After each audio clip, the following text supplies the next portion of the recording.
What's up, everybody? It is 90 degrees out here in hot and humid New York City. It is your boy Renee coming to you live from New York City. What's up, everybody? I'm gonna go. Hey! Wow. Wow. Wow. Wow. Wow. Wow. What's up, everyone? Happy Friday! Oh yeah, baby, it's Friday. Let's get it.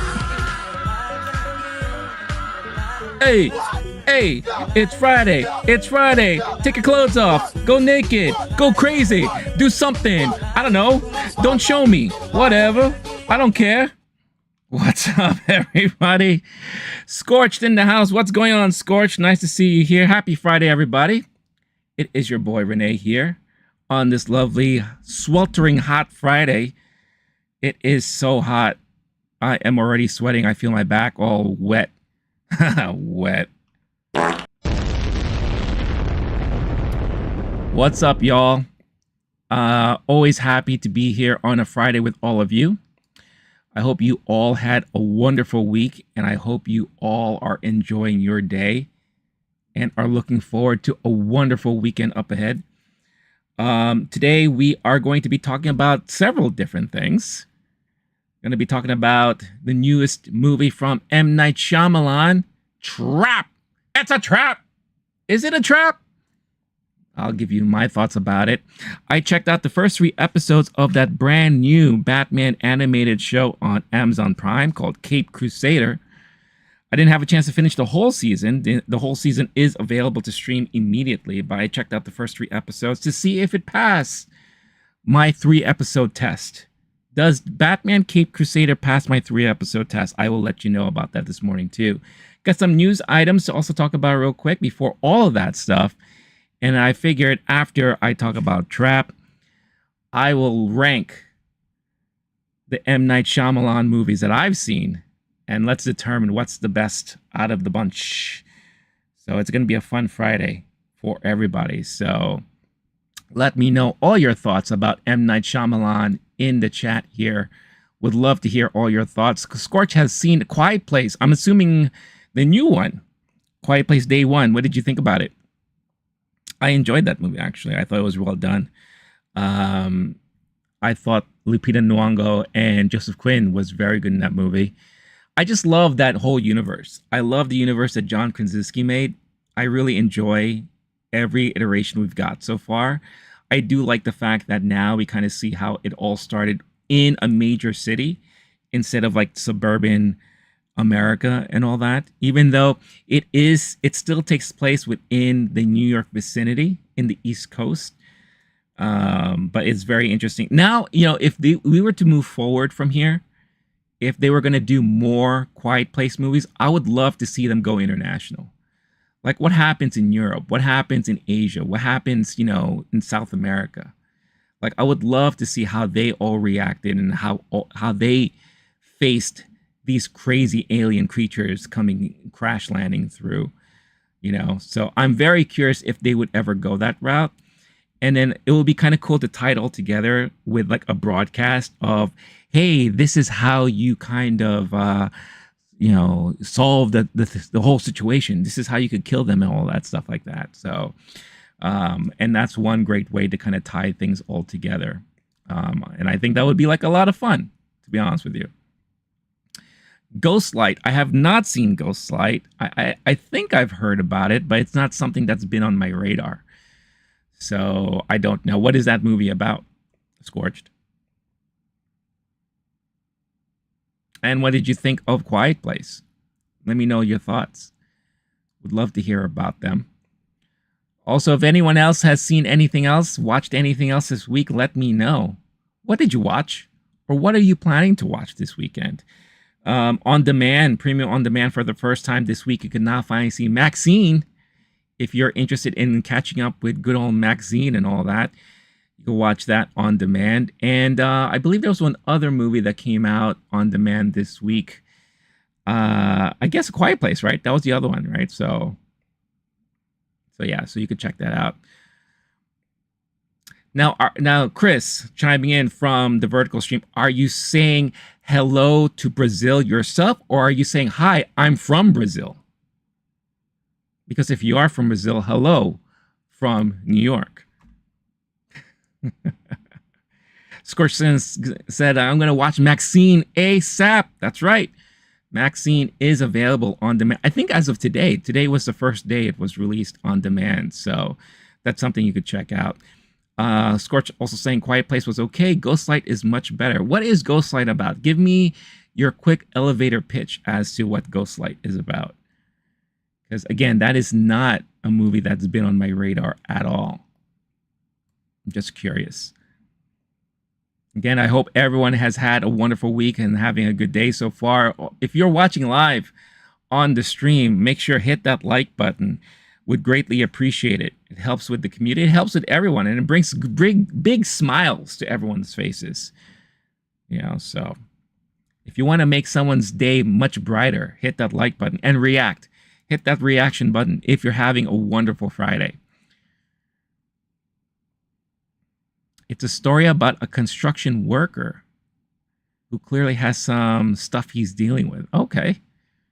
Interesting. Is there any like star in it, or is it like an independent movie? Again, I don't know anything about it, so I'm just curious. Chris saying don't speak English. Well, that's okay, Chris. No worries. I'm glad you could at least say hi and tune in, and hopefully I can provide some sort of entertainment for you. Contentious relationship with his daughter. Interesting. Okay. Let me look this up real quick. I just want to see. Ghostlight. Ghostlight. Ghostlight. I don't think I know anyone in this movie. It's directed by Kelly O'Sullivan. Interesting. I see. It was, I guess it's one of those festival films that kind of went around as of recently. So, interesting. All right, if I have a chance, I will check this out. It's an American film too, so I'm surprised I have not really heard about it. Again, it looks like to me like one of those like festival type of films. Because I could see like it was at South by Southwest, Miami Film Festival, Cleveland International Film Festival. So interesting. All right. Tearjerker vibe. Very well made. All right. If I have a chance, I will check it out. It does look interesting. It does look really interesting. Especially it's nice. It's always nice to take a break from your typical Hollywood film. You know, I'm always like a big guy. I love when it comes to like independent movies and all that. I'm such a huge fan of all that stuff. So appreciate you letting me know about that, Scorched. Real cool stuff. All right, let's talk about some news items that came across my purview during the week. Something that was announced today that I'm going to be very honest here. I was not even aware that these guys were still around, at least in a physical print form. For the longest time now, because of the internet, a lot of these magazines, especially a lot of these video game magazines that I grew up with, they've all either transferred officially 100% digital, or they just closed up shop and ceased to exist. So I do find it interesting that it was announced today that Game Informer has closed up shop ASAP. I believe they were owned by GameStop. And after, it was like the longest running magazine for video games that's been around, 33 years. I guess they were one of the last few remaining, or maybe the last one remaining. Because like I said, I'm surprised that they were actually still around. But they posted this on their social media today, and I found this to be very interesting. Final level farewell from Game Informer. After 33 thrilling years of bringing you the latest news, reviews, and insights from the ever-evolving world of gaming, it is with a heavy heart that we announce the closure of Game Informer. I should also mention that it looks like that this was actually put together by GameStop's PR person or social media person, because a lot of employees and staff were just told this morning that they were getting laid off and that everything was shutting down. So no one from the company was able to actually make an official announcement. So this was very well prepared in advance. It continues to say that from the early days of pixelated adventures to today's immersive virtual realms, we've been honored to share this incredible journey with you, our loyal readers. While our presses may stop, the passion for gaming that we've cultivated together will continue to live on. Thank you for being part of our epic quest, and may your own gaming adventures never end. Game Informer.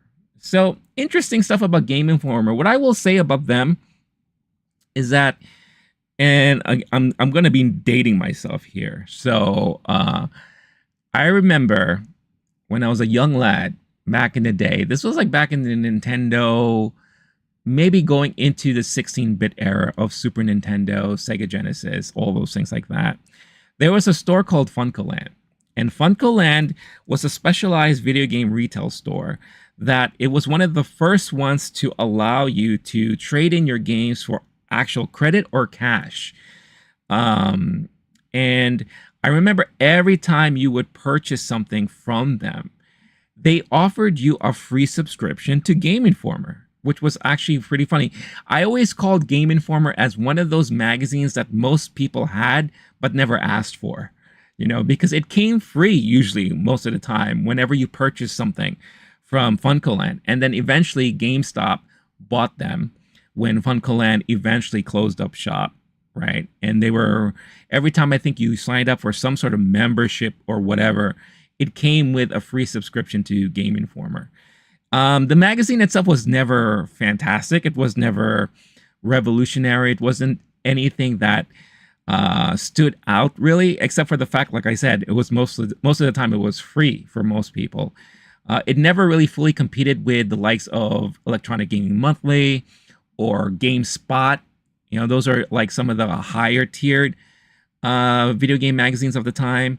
And especially when you got other magazines like Polygon that came out much later on and all that. Of course, nothing ever compared to Nintendo Power at that time too, if you were like a big Nintendo fan.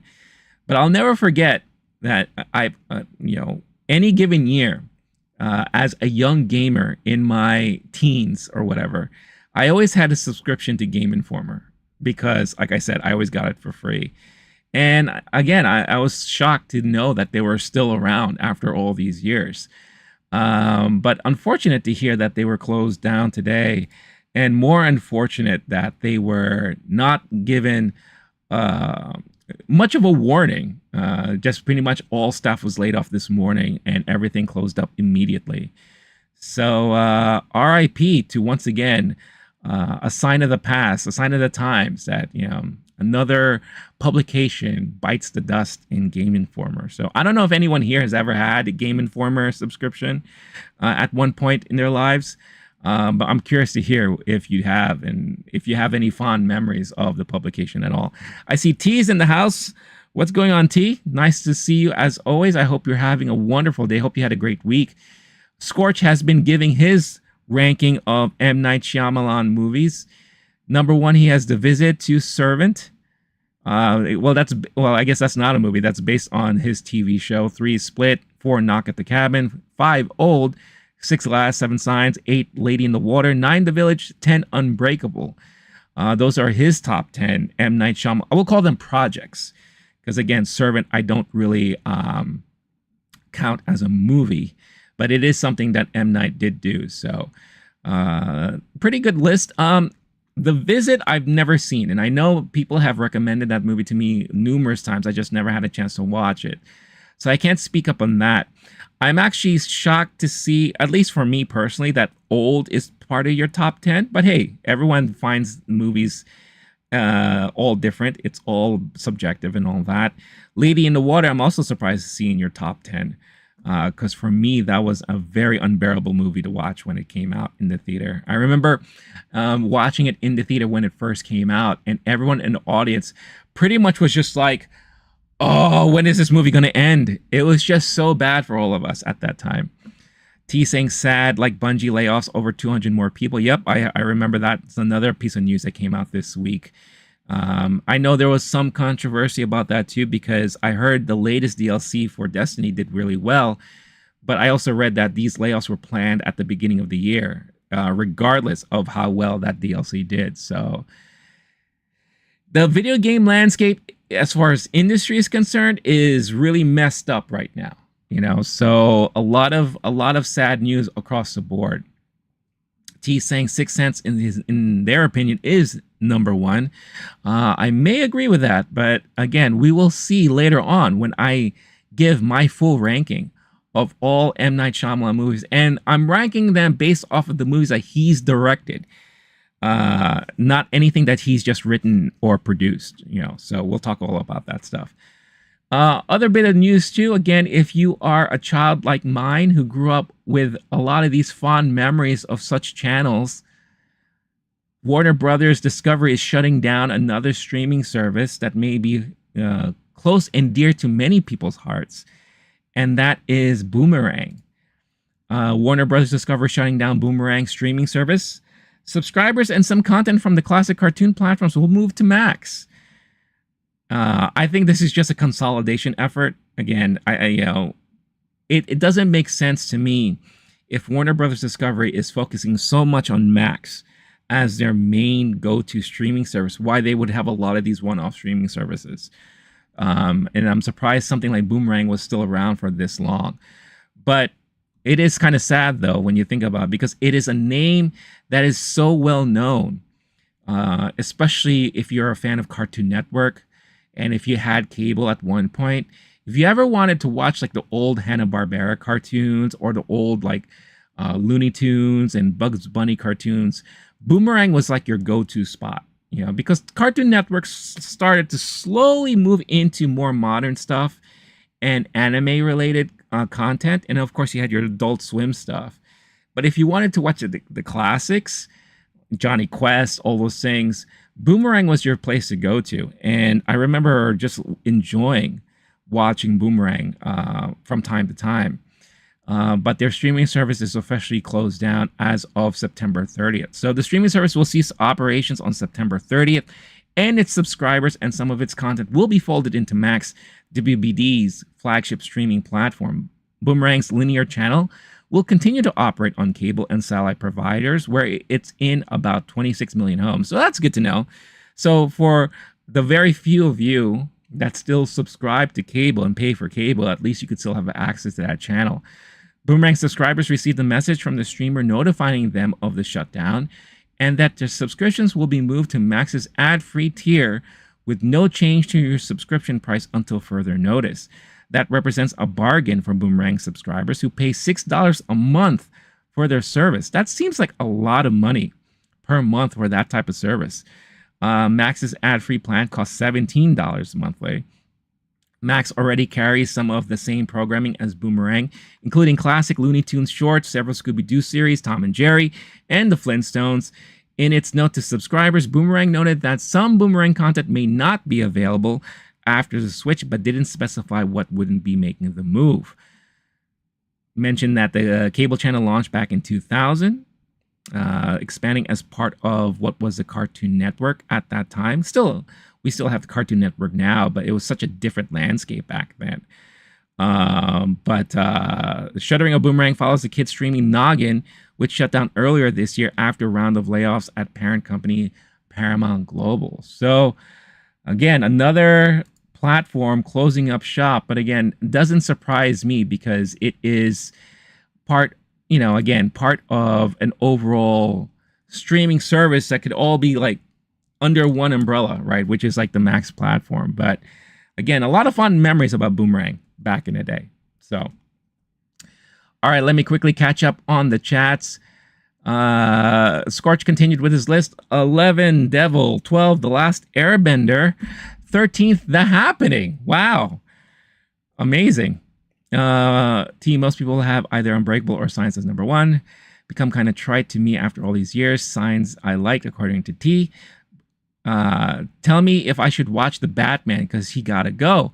I will say this: after watching the first 3 episodes, so what I always do with a new series is I give it the 3 episode test. If it hooks me in enough to continue watching the series after the 3rd episode, I will continue watching it. The great thing about this show so far, I will say, is that it reminds me very much of the classic 90s Batman animated series with an interesting twist. It looks and feels more like a Dick Tracy cartoon because it really takes place in what feels like the 40s, 50s type of era. You are looking at what looks like a lot of year one type of portrayals of these characters. They also, if you are a Batman loyalist and purist, they do take liberties with a lot of the villains and some of the characters here.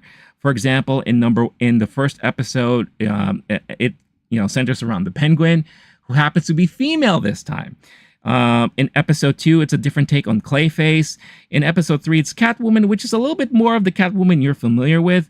But we also get introduced to Dr. Quinzel, who we all know eventually becomes Harley Quinn, who becomes Bruce's psychiatrist in this episode. So very interesting stuff.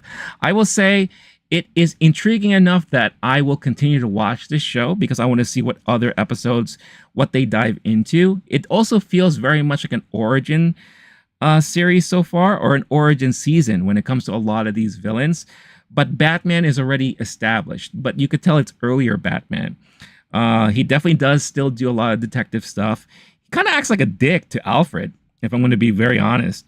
But like I said, it intrigued me enough. Different type of noir type series. It is Bruce Timm. He's the guy who did the original Batman animated show. J.J.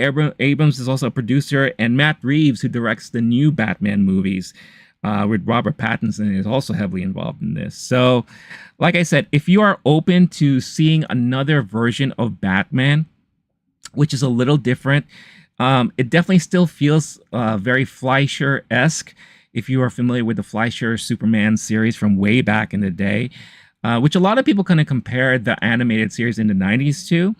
I feel like this feels a little bit more towards that, because the characters themselves feel like they fit in a certain period of time back in that time.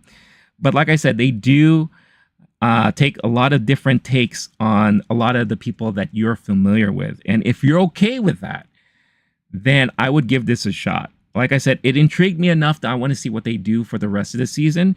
And right now, it looks like every episode is going to be focusing on a specific villain, an introduction to a certain villain. Like I said, in episode 1, it's a female Penguin. Instead of Oswald Cobblepot, it's Oswalda, I believe that's the name. She's also a cabaret singer, so they kind of take a spin as like she's like a cabaret performer, but also happens to be a head of a crime syndicate. And what I like about the first episode is that it kind of gives you a breath of the crime syndicates within Gotham City at that time, and kind of the power struggles there.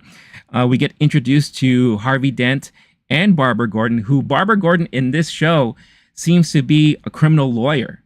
So I thought that was a very interesting take there. Episode 2, we get introduced to Clayface and Renee Montoya. Renee Montoya is still a detective under Commissioner Gordon. And Clayface, there is a different take on Clayface there, where still an actor, still involved with like Hollywood movies and films like that, but the way he became Clayface is very different. And then episode 3 talks more about Catwoman. In this case, she is like kind of like a daughter of a wealthy person who is jailed for tax fraud. And this person, and Catwoman, Selena Kyle, is now struggling with debt, and she has no money, right? So that's why she goes into cat burglary. She is very influenced by Batman. That's why she comes up with her costume and whatever stuff that she does. And you can still see that there is always going to be that kind of relationship between the two characters there. And we also, like I said, we get introduced to Dr. Quinzel, who happens to become Bruce's psychiatrist at this moment. And we get some nice flashbacks to Bruce's past. Instead of getting a full-on kind of origin story, this is how they kind of talk about what happened with his parents, which seems to be the same as we always see. So yeah, so I liked what I saw, to be honest with you. That's my pretty much recap there of Batman Caped Crusader, and I'm going to give the rest of the season a shot. So I will be able to probably watch it during the weekend. So hopefully I can have my full-on review of the whole entire first season. If there's going to be more seasons, I don't know. But I'll give my full review on everything on Monday. So yeah. So that, Scorch, since you asked for it, that is my review on Batman the Caped Crusader. And I forgot to put this on. But yeah, that's what I was talking about. Batman Caped Crusader. There you go. So I will mark that chapter down just so I could remember it later on. So yeah, so Scorch, let me know. Are you planning to watch it after I just said what I said? It looks like I may have thrown you off with the whole Penguin thing. Noir vibe, very noir, absolutely. And like I said, very reminiscent to the original animated series from the 90s, which I really, really liked. Awokin, sorry I didn't get to see your chat in the vertical stream. Nice to see you here. Thank you for chiming in. Anytime someone says they like my video and I've never seen them before, I'm getting ready for some sort of troll. So if you're gonna troll or do something, might as well get it out of the way now. That is just the nature of the beast. What about you, T? Is this series something you're looking forward to watching, or maybe you've already started? Let me know what you think.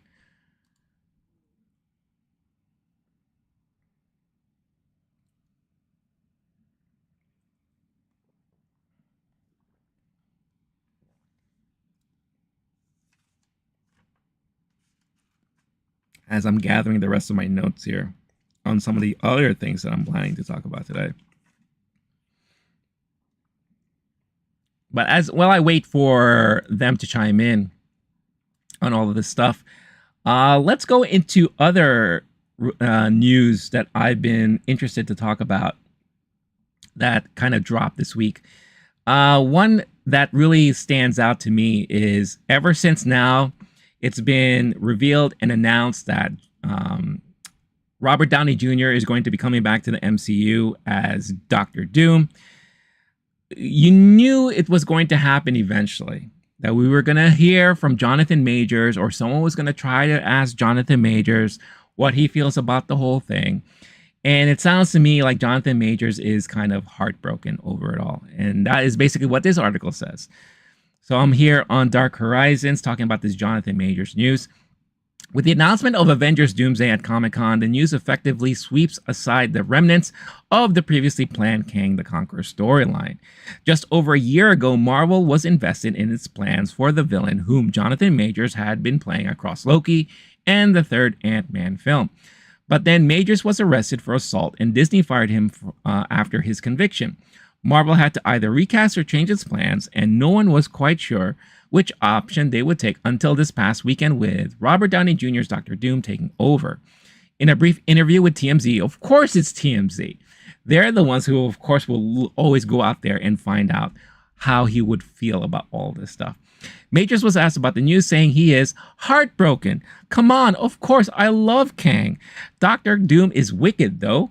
The Russo brothers return to direct the Doomsday and Avengers Secret Wars, which releases a year later, so it's assumed the productions will be shot pretty close together after filming on Avengers Doomsday and Begins, blah, blah, blah, blah, blah, blah, blah, blah, all that stuff. Now, there was another article that I read that stated that Jonathan Majors was saying that, he said something along the lines like, I hope to one day return as Kang if I'm given the chance. I'm curious, how many of you think that there will ever be a time when Jonathan Majors can return to the MCU and reprise his role as Kang? He brings up people like Ezra Miller, who was given a second chance. He brought up Mel Gibson as someone who was given a second chance in Hollywood.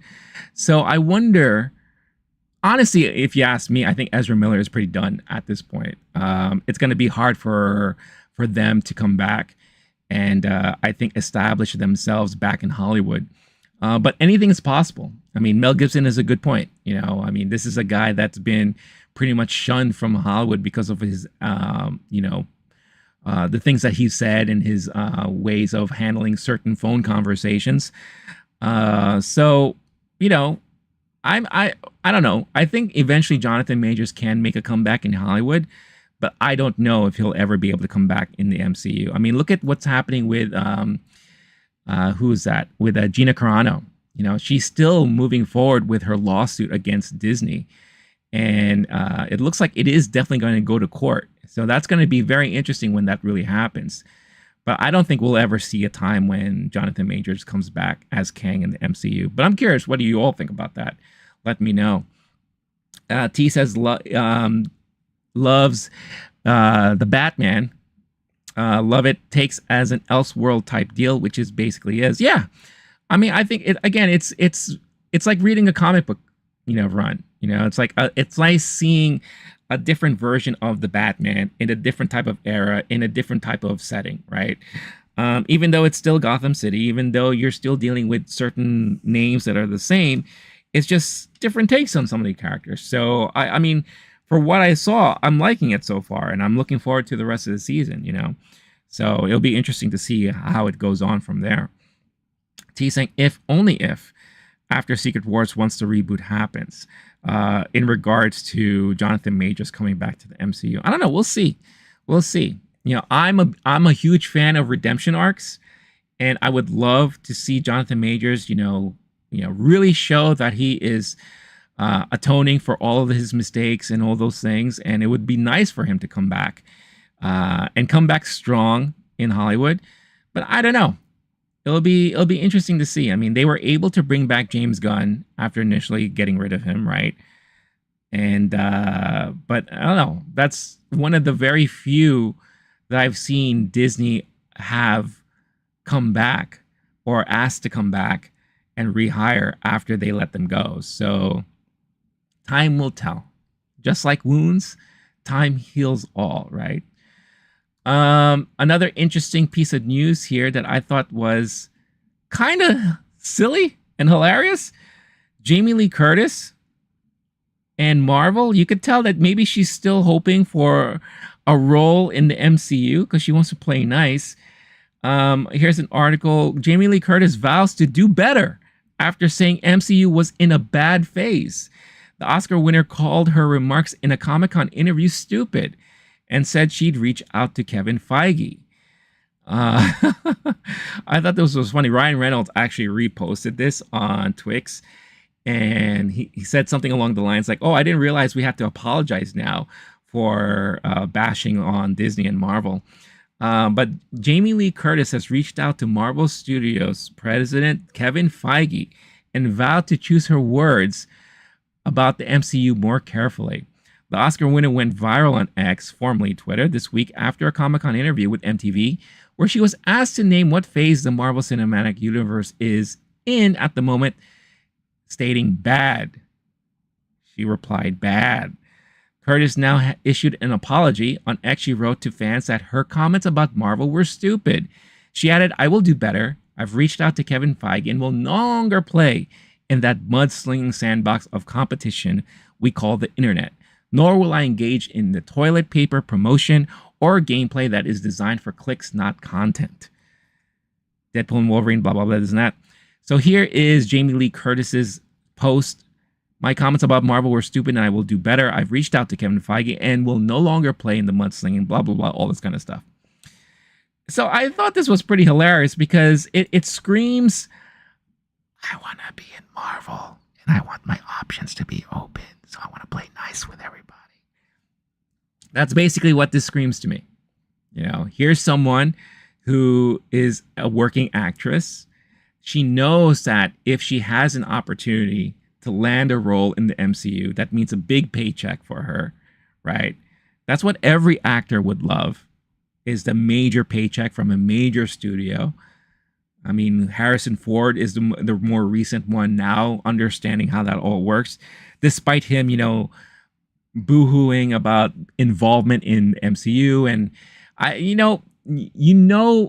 Harrison Ford has no care or opinion about whatever happens in canon and Marvel Universe and all that. And I love seeing interviewers trying to ask him these specific questions and him just basically saying things just short of saying, I don't care.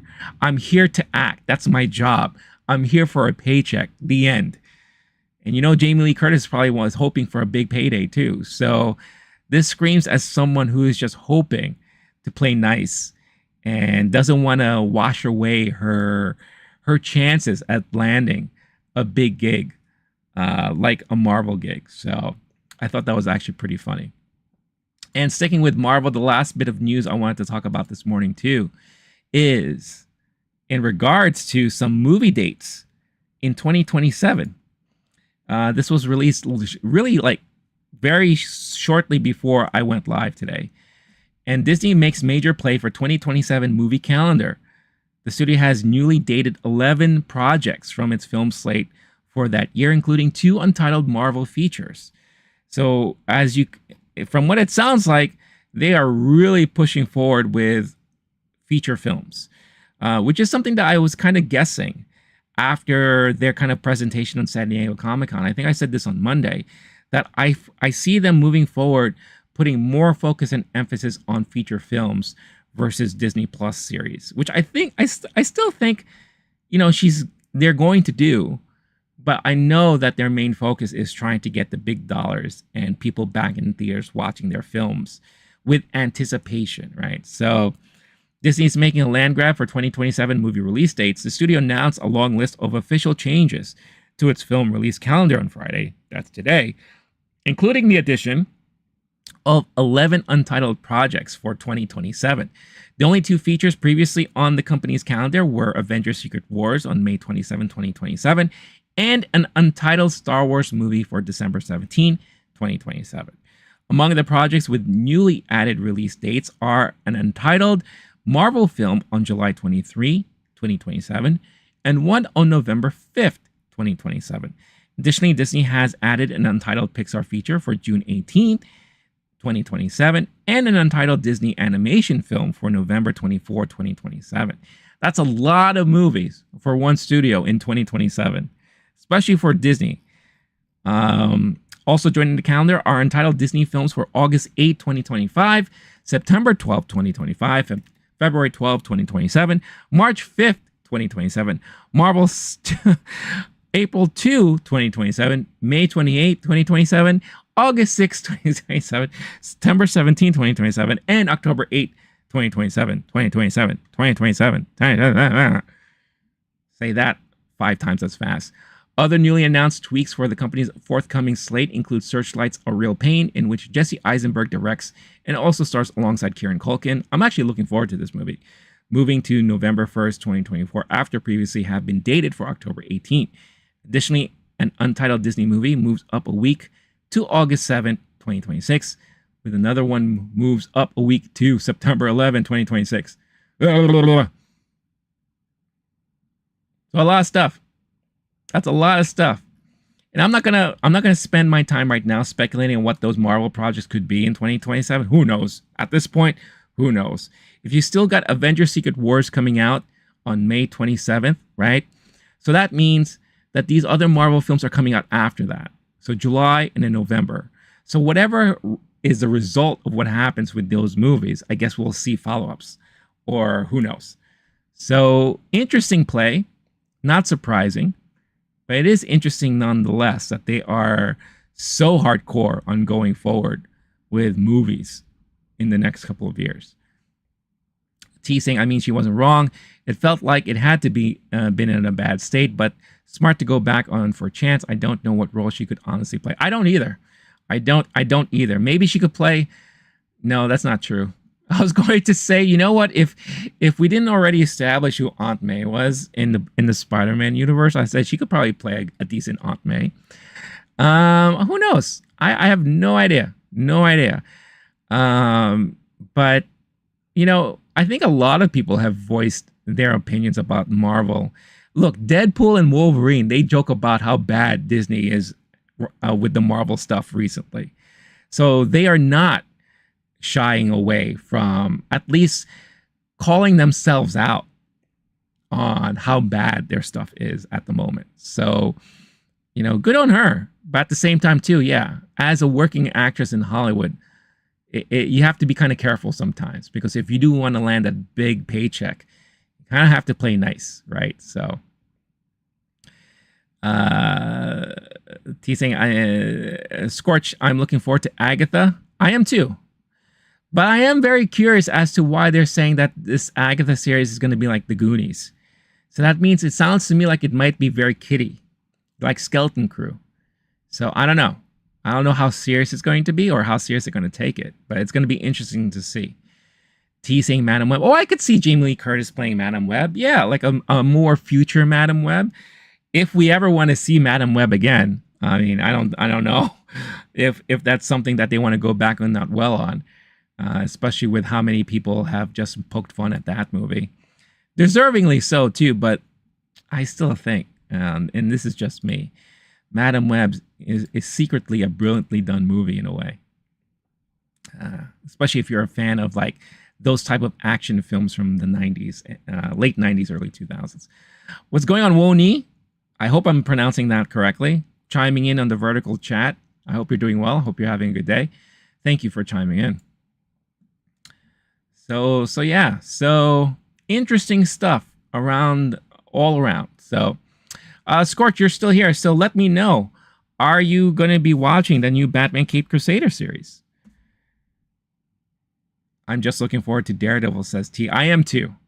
I thought it was a kind of a missed opportunity for them to not divulge more information on Daredevil, or at least walk the cast up on stage at San Diego Comic-Con. But I also get it too. I get that they're focusing on feature films, so we'll probably get more information out of them on that at D23 later this year. What's going on, Level 17? What's the convo about? Well, I just went over some recent news. Marvel release dates in 2027. Some comments about Jamie Lee Curtis, Jonathan Majors crying about not being able to be Kang anymore. I also gave a brief initial thoughts on Batman Caped Crusader after watching the first 3 episodes on Amazon Prime. And in a little bit, I will be giving my review on M. Night Shyamalan's latest movie, Trap, which I had a chance to see yesterday. So a lot of things to talk about. And if you have any questions or you want to say anything, let us know in the chat. Always happy to have conversations with everyone here. Yeah, it is a lot. I just went on like a crazy tangent. Just like, okay, this, that, this, that. It's just one of those days. I guess this is what happens when you drink a lot of energy drinks. But yeah.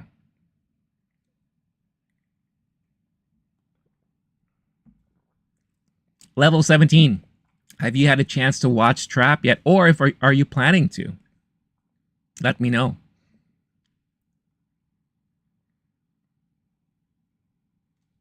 And anyone else here in the chat.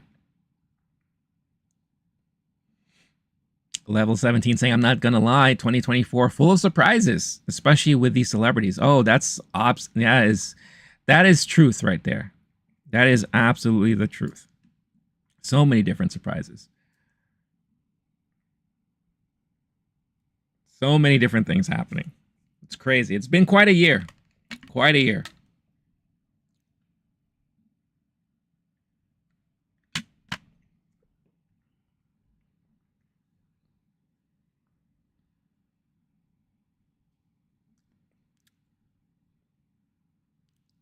Level 17 saying, I'll give you an update in a few. Haven't watched it yet. Got it. Okay. No worries. Well, like I always do with every movie review, I always start off by not talking about anything spoiler. I will give my thoughts, my review, my Letterboxd score, and then because it's Shyamalan, I do have to talk about some spoilers. So I'll do that later on. So it's good to I engage with fans, of course. I'm not here. This won't work without you guys, you know? And I do this because I love the conversation. You know, I can spend my streams standing here. I mean, I'm not standing, sitting here, yapping away till my heart's content, talking about movies and TV and pop culture and all those things. And I could just do this and not give a shit about what anyone has to say, right? But I do care about what you guys have to say because I love the conversation, you know. So this doesn't work without all of you, you know. So engagement is important. How about the new Deadpool movie? I talked about that movie in full detail last week. It is, and I'll just give you a quick recap of my thoughts about it. I thought it was fun, entertaining. It reminded me of how fun a Marvel movie can be. 4 out of 5 stars on Letterboxd. However, I will say this: if you took out all the cameos, all the fanfare, all the little nods to, you know, the people who grew up watching a lot of these Marvel movies, if you took all of that stuff out, at the end of the day, it's not a great movie. It really isn't. But because of all those additional things and the action scenes, it made it just a fun movie, you know? And if you can understand that, and if you're okay with that, it's a blast. I just saw it again for the second time yesterday. You know, that's just how much fun it was for me. You know, and after watching it a second time, I still loved it. And I love hearing the reactions from the audience because it's a lot of their first time seeing it, you know, and it gets me excited to be in the theater hearing all that stuff. So I liked it. Level, how about you? Have you had a chance to see it yet? T with the gifted 5 memberships. Oh my goodness. T, you're nuts. Thank you so much. You're oh wow. You're amazing, dude. Amazing. Thank you so much. So gifted memberships went to Tomi, Polytrend, George Leanne, Green Hippo, and Taki Dean. So if you are here watching live, please make sure to thank T for the gifted memberships. Thank you so much. Again, I truly appreciate it. It means a lot to me. Honestly, it really does. Level 17 saying true. I wouldn't say it's peak, but it's a good watch. Yeah. And that's the thing, you know, at the end of the day, if you're having fun with it, then it's working for you, right? I mean, especially with a lot of the recent Marvel films that has come out, I would say that a lot of the recent Marvel films will have those moments of like, oh, this is cool. But then there are other times like Love and Thunder is one example where most of the movie was just like, oh my God, this is so corny. This is so painful. This is not funny. You know, like it was like, it's a shame because you don't want to go to a Marvel movie feeling that way.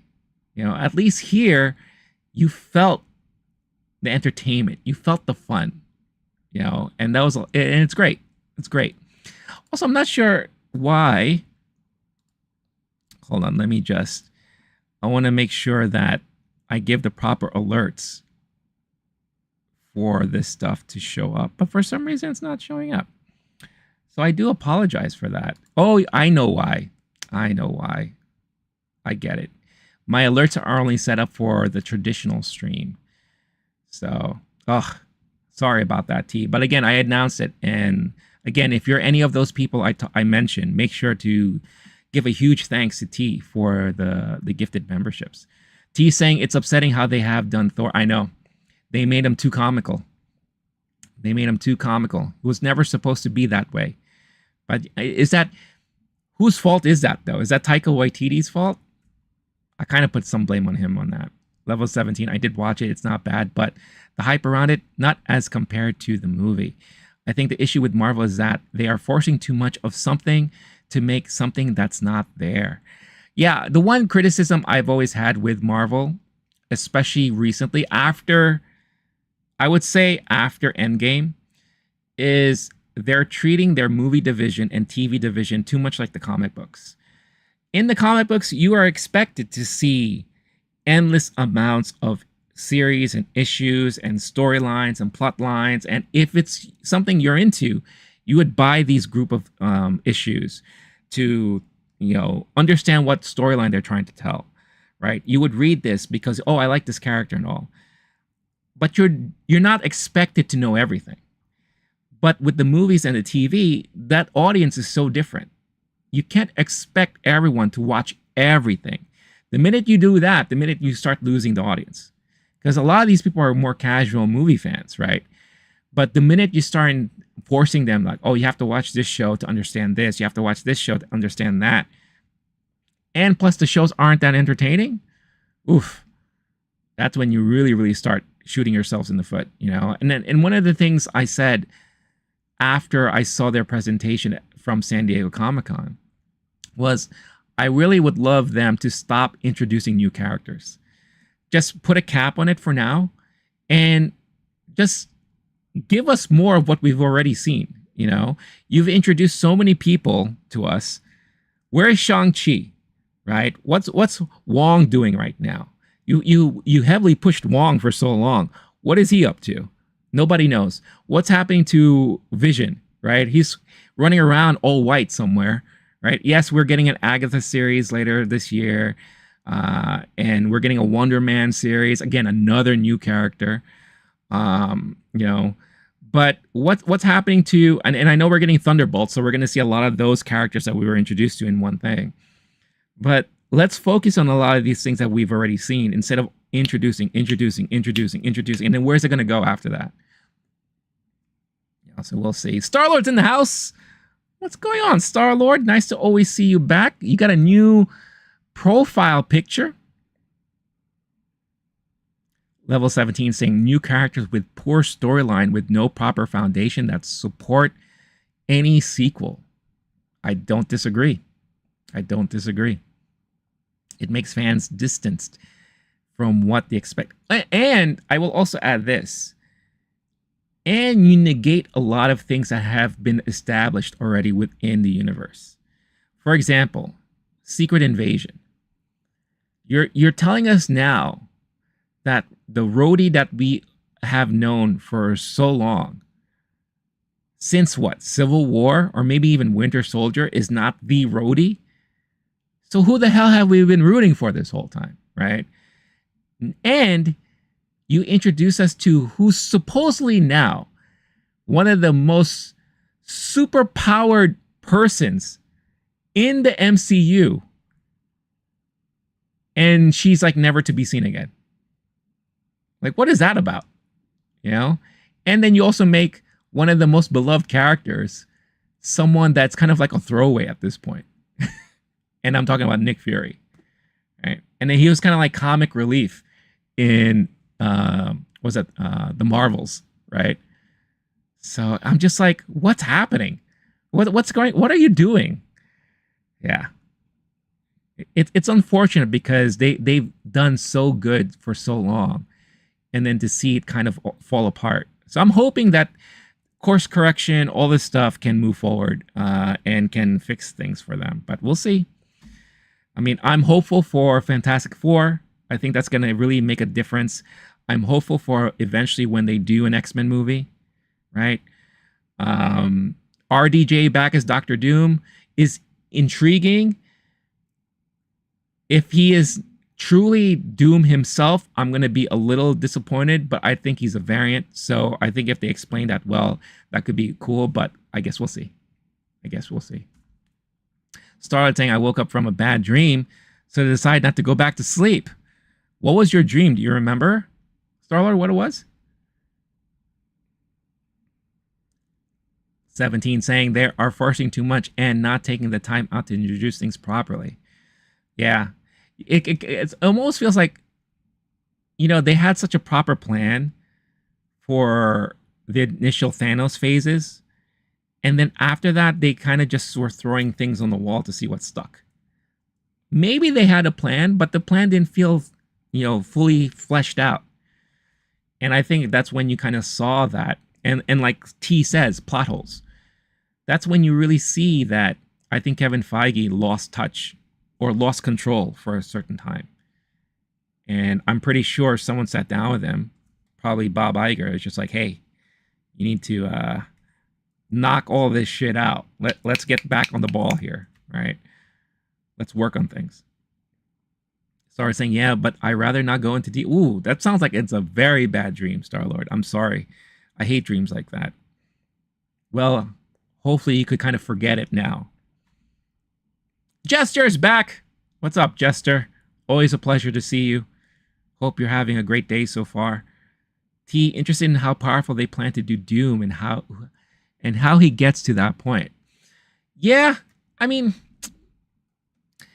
again, if they do the whole RDJ as Doom as a variant, the one thing I always said was that, Doom is synonymous for, he's known for having a lot of Doom bots and clones, right? So I feel like the revelation of who the main Doom is probably won't happen until maybe Secret Wars or right before that.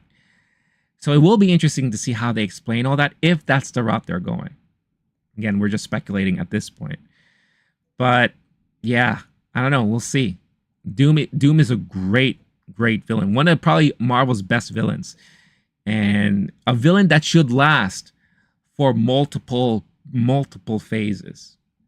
I don't want this guy to be like a one and done thing. Like, Doom should be a long-lasting villain all throughout. So, 17, if you're still there, I'm curious what you think about the whole RDJ announcement as Doom. Jester's having a great day. That's good to know. Finally saw Deadpool and Wolverine. Jester, what are your thoughts? Without spoiling too much. Star-Lord, I've been a little under the weather lately yet again. Oh, I'm sorry to hear that, man. Always sucks, especially now, to be kind of sick during like such hot weather. That's like the worst. So I hope you feel better soon, man.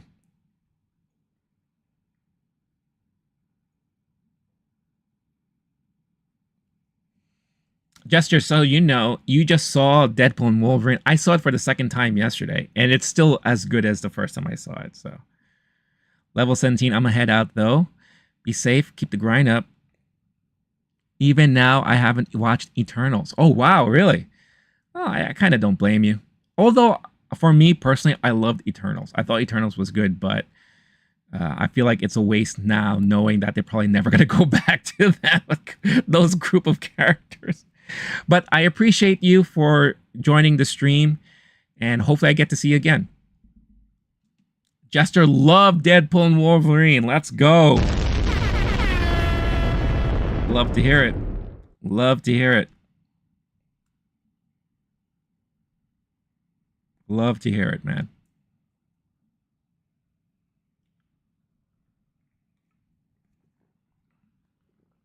All right. Before I go into my review on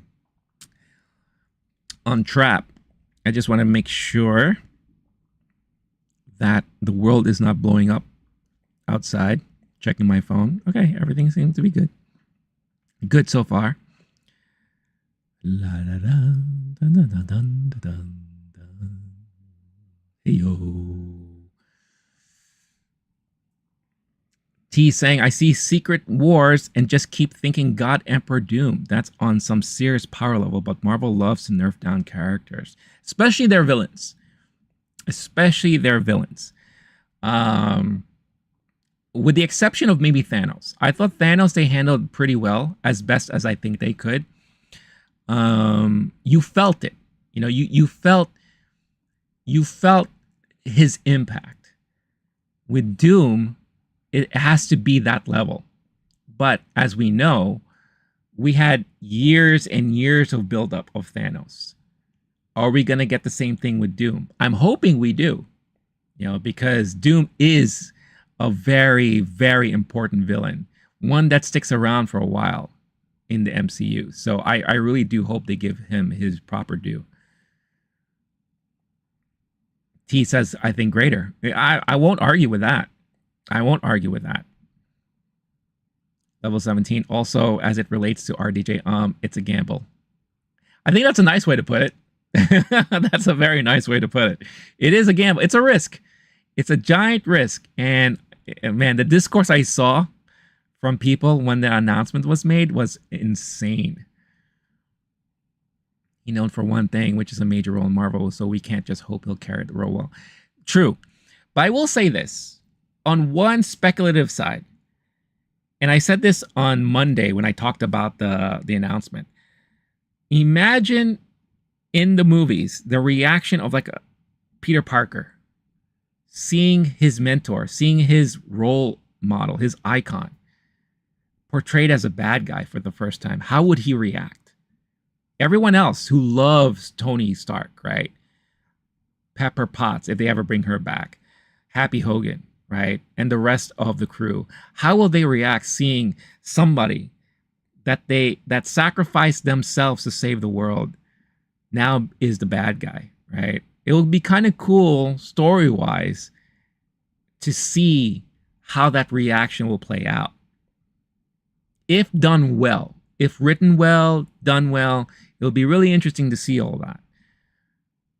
But I guess time will tell. We'll find out when Doomsday finally comes out. So Jester, if you're still here, let us know from Deadpool and Wolverine, if you can without spoiling it, what's your favorite part? Or what are some of your favorite parts of that movie?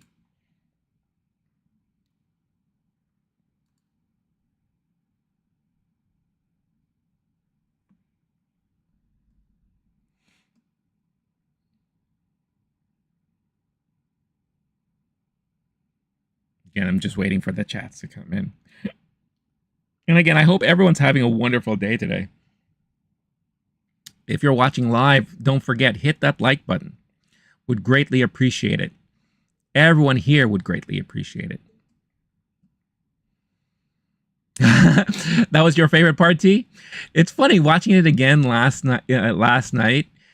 That whole reveal was just so funny to me. It really was, and oh man.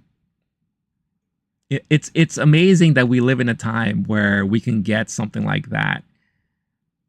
That's so part of, I guess you could say it's part of the lore of Marvel existence, right? When something like that was so part of the news, so part of the rumor mill, right? It's amazing. Star saying the TVA can show Doom on a giant monitor what he was like as the Iron Man variant.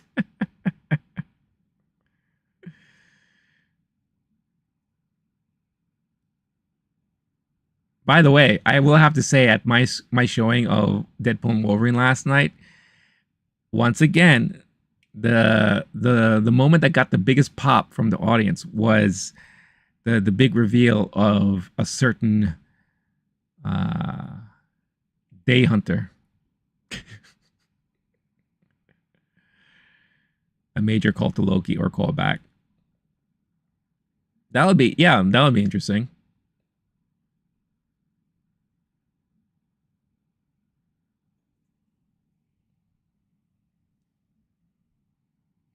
Doom has got to go after GOS Loki.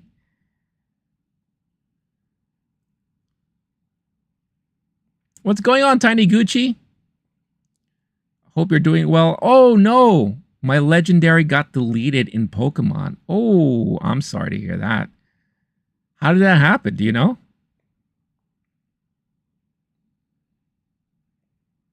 He's saying he did in the comics. Which storyline was that, T? Again, you have to excuse me. Like anything more recent comic book wise, I'm so out of the loop. So I do apologize.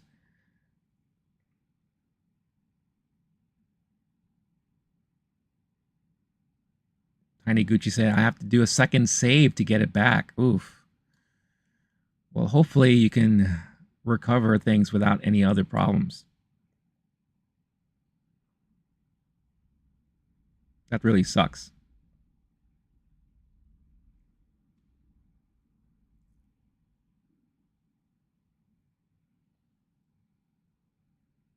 All right. As I'm waiting for some of the chats to come in, why don't I get myself ready? And we're going to be talking about Trap. Again, M. Night Shyamalan's latest movie, Trap, is in theaters this week. Obviously, when the trailers came out, there was a lot of great speculation as to what's really happening here. Is Josh Hartnett, is he really the killer? Is there something else going on? If you don't know the premise, the whole premise of this movie is you have a concert that's being set up as a trap to capture a serial killer within the area. Josh Hartnett is there with his daughter attending said concert. And from what the trailer shows, is more than likely that Josh Hartnett is that said serial killer that is on the run and looking for ways to avoid this trap, this elaborate trap that's being set up for him. Outside of Josh Hartnett, it stars Alison Pill, who I always confuse with who's that other actress that had that show? She was in Forgetting Sarah Marshall. I always confuse her with that actress, which is kind of funny. Kid Cudi has a guest appearance in this one. Ariel Donahue plays Riley, the daughter of Josh Hartnett. You also have Salika Shyamalan, who is the daughter of M. Night Shyamalan, as the pop singer, right? So you have all those people in this movie. And it's not a long movie, which is good, I think, for a movie like this. I'll say this. All the things that you speculated about this movie, don't even bother with all those things. All right. I feel like this is one of M. Night Shyamalan's this is one of his most straightforward movies that he's done. So everything that you saw in the trailer is basically what's really happening. I'll say that. There are certain things that happen here and there that throw you for a loop, right? But I think the overall interesting plot point here is how is said person going to escape? And two, what happens when all of that is in the process, right? I think that's really like the big mystery here, right? And overall, I thought Josh Hartnett was a very good, did a very good performance in this.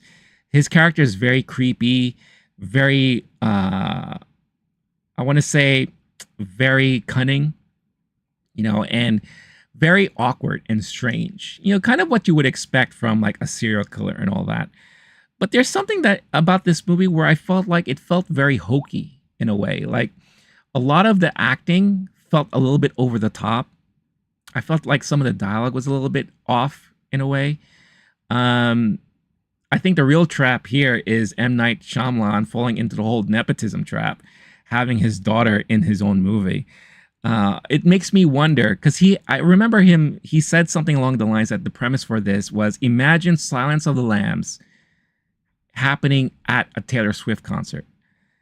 Maybe it would have been better if he actually casted Taylor Swift in this movie, or another actual pop star who is an actor. Maybe get a Justin Timberlake in this, or maybe get a Lady Gaga in this. Because I'll say this, Salika cannot act. Her acting was very poor, in my opinion, in this. And there were a lot of moments where she was so like a main focus at certain points. And it was just not believable at all to me. And maybe, I'm sure this was not the overall effect, but I found myself laughing a lot through many different moments in this film. Laughing mostly because it felt so far-fetched what I was seeing. And kind of like, really? We're doing this? I said that to myself quite a lot. And I remember there was someone in the audience last night who kept yawning out loud when the movie was going on, because there were moments in this movie that felt slow, and I felt like it really fell apart in the third act. Like that's when all the craziness really happened in the third act. When it comes to your typical Shyamalan twists, nothing to really. What I said in my Letterboxd review was that there are a couple of twists that happen here, but nothing that's worth spending a couple of hours going on a YouTube rabbit hole trying to figure out. It's very straightforward, like I said, very straightforward. And in a way, it felt kind of bland and just mediocre, which is a shame because, again, Josh Hartnett's performance was really good, I thought. I think he did the best he could with the material that he was given and the platform that he was given, the project that he was given. It's also kind of hard to believe that this was his first leading role since 30 Days of Night, which came out, in 2007 or something like that. I think he deserves more roles, in my opinion. Especially, you saw how he performed in Oppenheimer, which I thought he did a great job in. And he does a really good job here. It's just the movie itself is not that great. It's just really, really unfortunate in my opinion. Um, and another thing that I did like, a positive, I will say, is the typical M. Night Shyamalan cinematography is very good in this. It's what you would expect filmmaking wise as far as like his movies. But everything else about the movie fell apart to me, in my opinion. So overall, I gave it a 3 out of 5 stars. I didn't heart it. I don't think this is a movie I'll ever go back to visit, unless I wanted to do like a bad movie night or something, or just watch with my friends or something like that. Or maybe I'll wait 5 to 10 years and revisit it to see how I feel about it afterwards. But I do feel like this is one of his weaker films in his filmography, which kind of sucks because he was kind of like on a little roll, in my opinion. Like I really actually enjoyed Knock at the Cabin. I thought that was very unique. And I kind of love the whole play on the apocalypse and kind of that type of storytelling and that type of like kind of play on like biblical stuff that happens. Old wasn't really for me. And then I forgot what else he came out with before all that. But we'll go through. Oh, Split, I loved. Glass, I thought was okay. Wasn't that bad. But yeah, I think a part of me was really hoping that this was going to tie into something, but it didn't. It felt more like one of those like weird anthology series. Like this felt more like a Netflix Dark Mirror episode or something like that than an actual movie. So a little disappointing, but I know there are people out there who love this movie, and good for them. But for me, there was a lot of issues that really stood out, really, really stood out. And it makes me wonder, what would have happened if they actually casted an actual pop star who can act in this movie? Would it have made it better? Maybe. But yeah, that's just my initial thoughts on it before I go into some spoiler stuff, if you guys really want to hear that stuff. So the whole concert is a trap. Oh, T saying Loki Agents of Asgard. Yeah, that is a storyline I never read, but I heard a lot of good things about that storyline. So T saying, damn, it already sounds disappointing. Yeah, well, that's just me again. I mean, if you're interested, I always recommend you check it out for yourself first to find out. But for me, that's just how I feel about it. Starler saying, don't worry, Trap 2 will have a mosh pit. CIA is trying to assassinate a killer Swiftie. T saying 30 Days was great I love 30 Days a Night. I thought that is a very underrated movie. Not a lot of people talk about that movie. And I agree, the comic was also very well done too. Tiny Gucci, sorry, going back to the vertical stream, I'm going to speed run it. Well, I wish you luck, Tiny G. I hope that you can get what you need to get back. Level 17 is back. How about Gran Turismo? I think that's what the title is called. Are you talking about the movie Gran Turismo? Let me know what you're referring to. Obviously, I know the video game Gran Turismo, but I'm wondering if you meant the movie that came out. Was it last year or 2 years ago? I don't know. I forget what year we're in sometimes.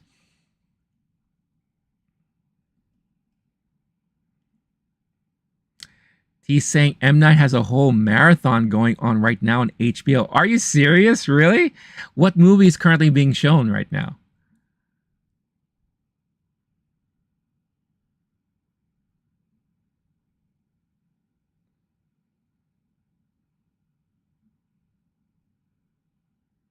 I'm just very curious.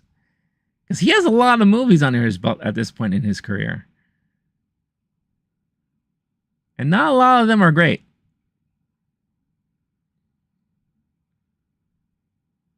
But there are definitely like some underrated movies in his filmography that deserve more attention.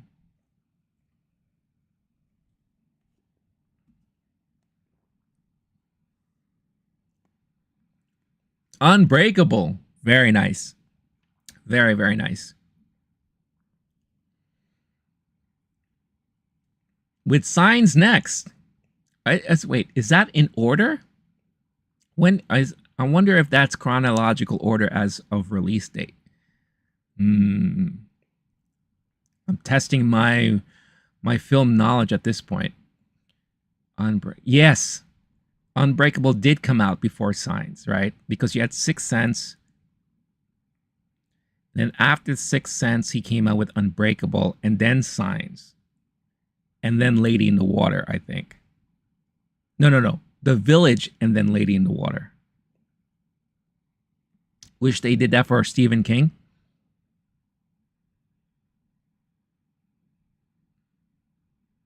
That's a lot of movies if they were to do that.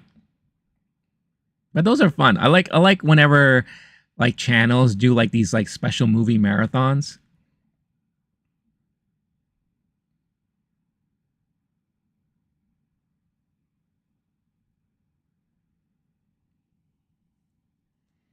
Also, as a reminder again, please don't forget, hit that like button if you're watching live on any of the streams. Would greatly appreciate it.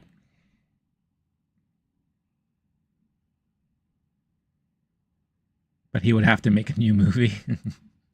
Would you include, if we're going Stephen King, would you include like movies that he's acted into, or just, you know, movies that are based on his books? Because if it was like movies he acted in, you could easily include the Creepshow movie, right? Because he was in, I believe, the first Creepshow. Was it the first or second one? And then didn't he play like a pharmacist or something in It? Was it It, or I forget which one. Everything. Just everything Stephen King. I wouldn't be mad at that. Need a better Dark Tower. Weren't they planning on doing another one? I thought I read somewhere that they were trying to do another, or they were trying to make it a series or something like that. I think Amazon was attached to it at one point, I think. Did anyone watch that series on Hulu? What was it called? Where it takes place in Derry, and it's like all the different Stephen King characters in one location or something like that. It had 2 seasons, and Bill Skarsgård was like the main being in it. And I actually liked that show quite a bit. And then the main actress, her character was supposed to be, I think, the daughter of the lady in Misery or something like that.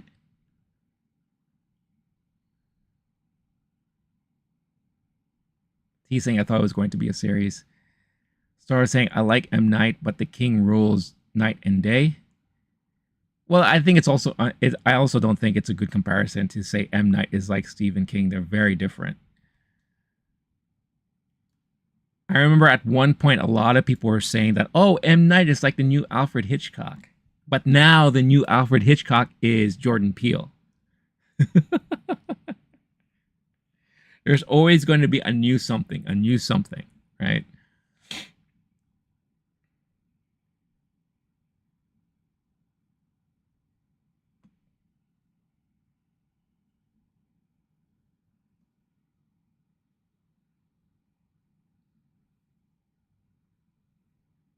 All right, I'm gonna ask all of you guys here watching now.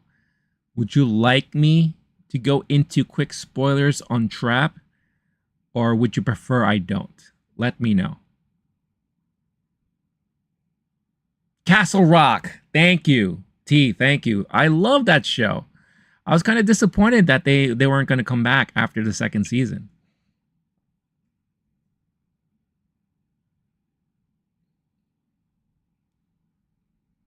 Star saying I just thought it was clever to say. T saying I'm fine with it. Okay. That's one vote for yes. Starlord, I know, is always is fine with spoilers. Right?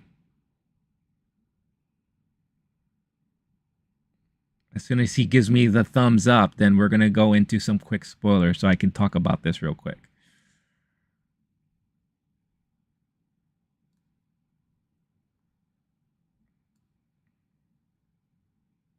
Derry's supposed to get a series. I did read about that too, yeah. I wonder if that's going to explore more More of just a It universe? I wonder. Star saying spoilers? No. That all depends. All right, so the question to you, Star Lord, is will you be okay if I talk spoilers about Trap? And if not, I'll just save it for, I'll probably work it into a separate video outside of this stream. Let me know.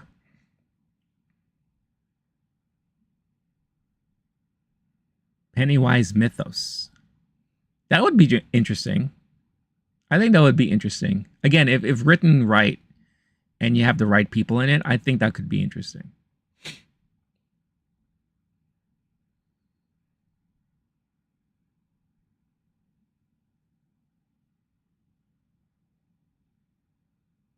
But Castle Rock was, for me, was very interesting. It was just interesting to see like a series that kind of incorporated a lot of the Stephen King characters and lore in it, you know, and how they kind of all tied it together. I thought that was really fascinating how they did that.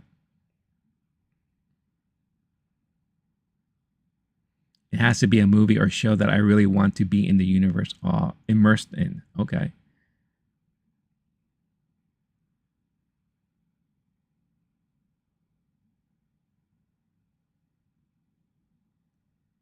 Like how we're going to get a Crystal Lake series. Is that still happening? I heard they were having a lot of problems with that series. And that was like an A24 series too.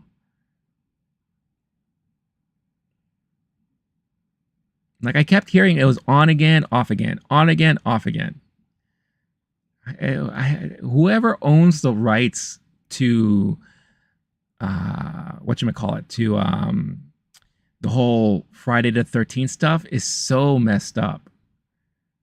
Screw Trap, spoil away. All right. I've got the official okay from Star-Lord, so I'm going to pop this up for any of you watching who don't want to get spoiled on the movie Trap.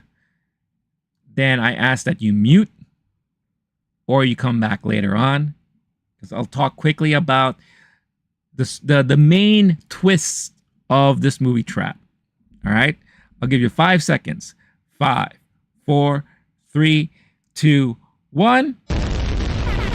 Spoiler time, baby. All right.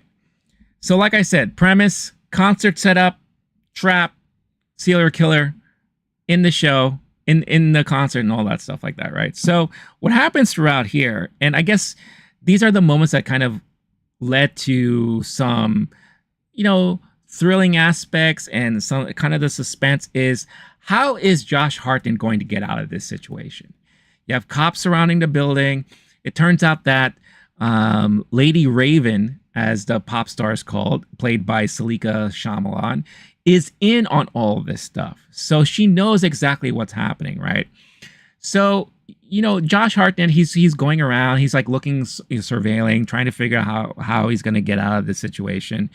But he makes it very well known, and they make it very clear that he is the guy. He is the main dude from the very beginning.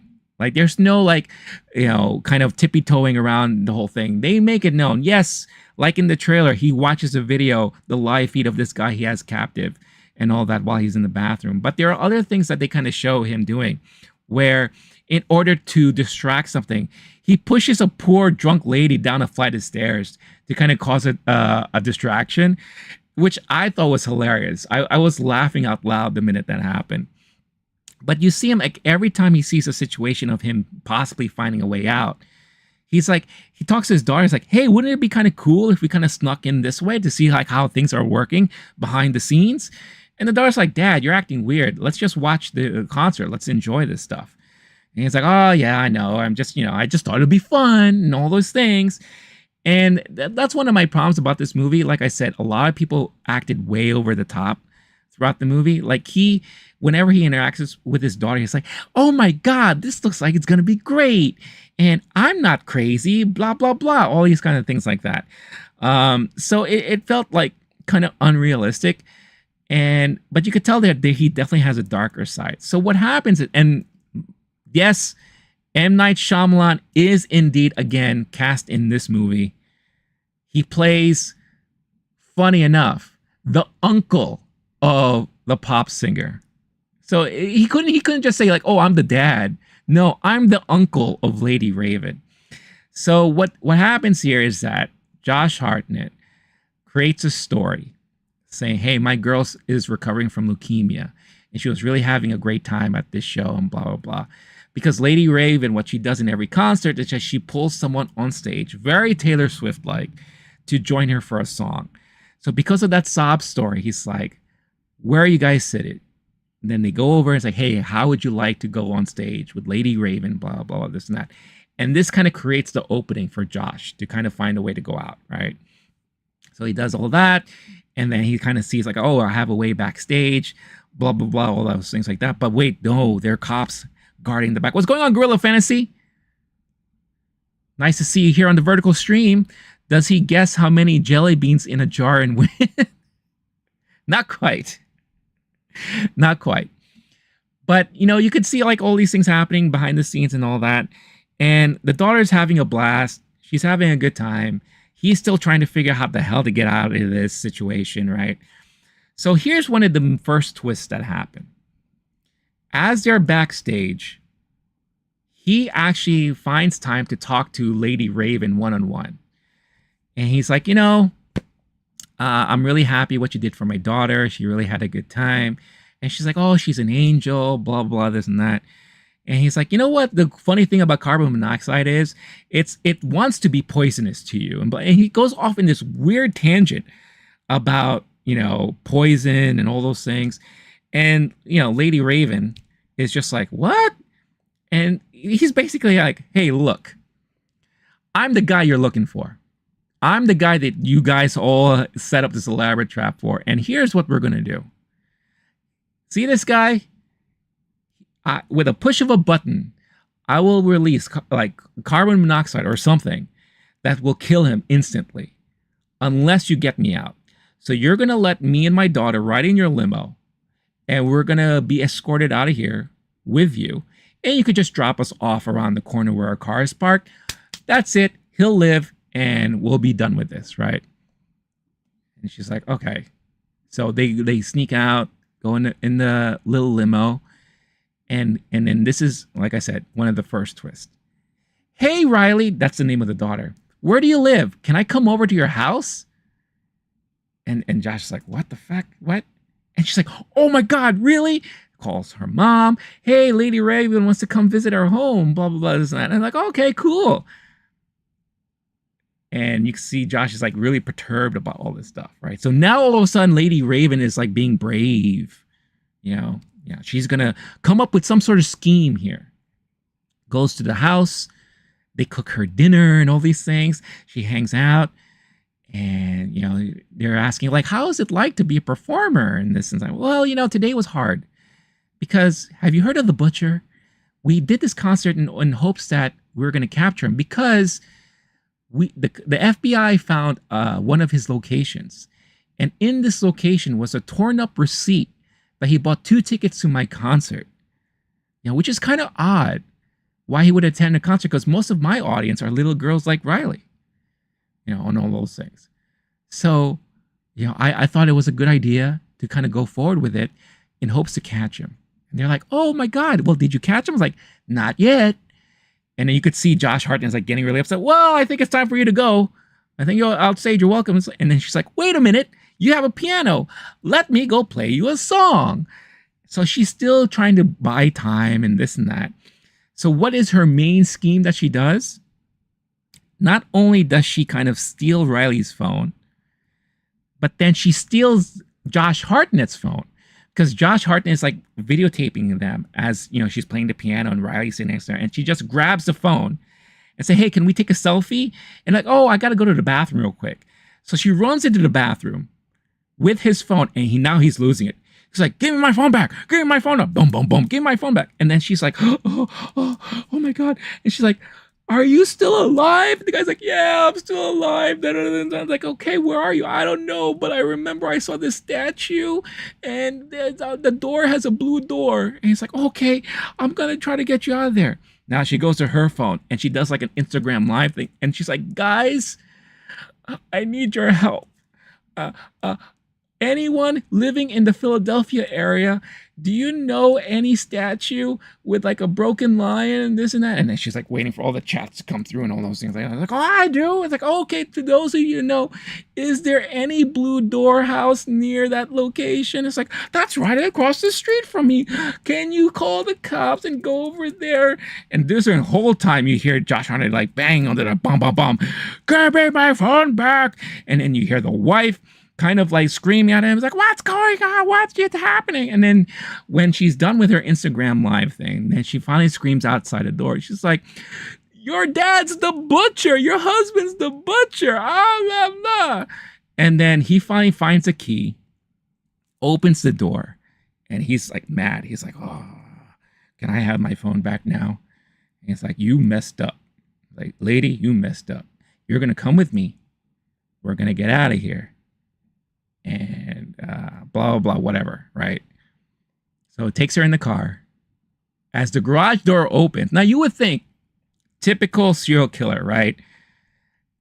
As she screams out that I'm the butcher, then you would think, okay, maybe it's time to kill my family at this point, right? Because now they know the secret.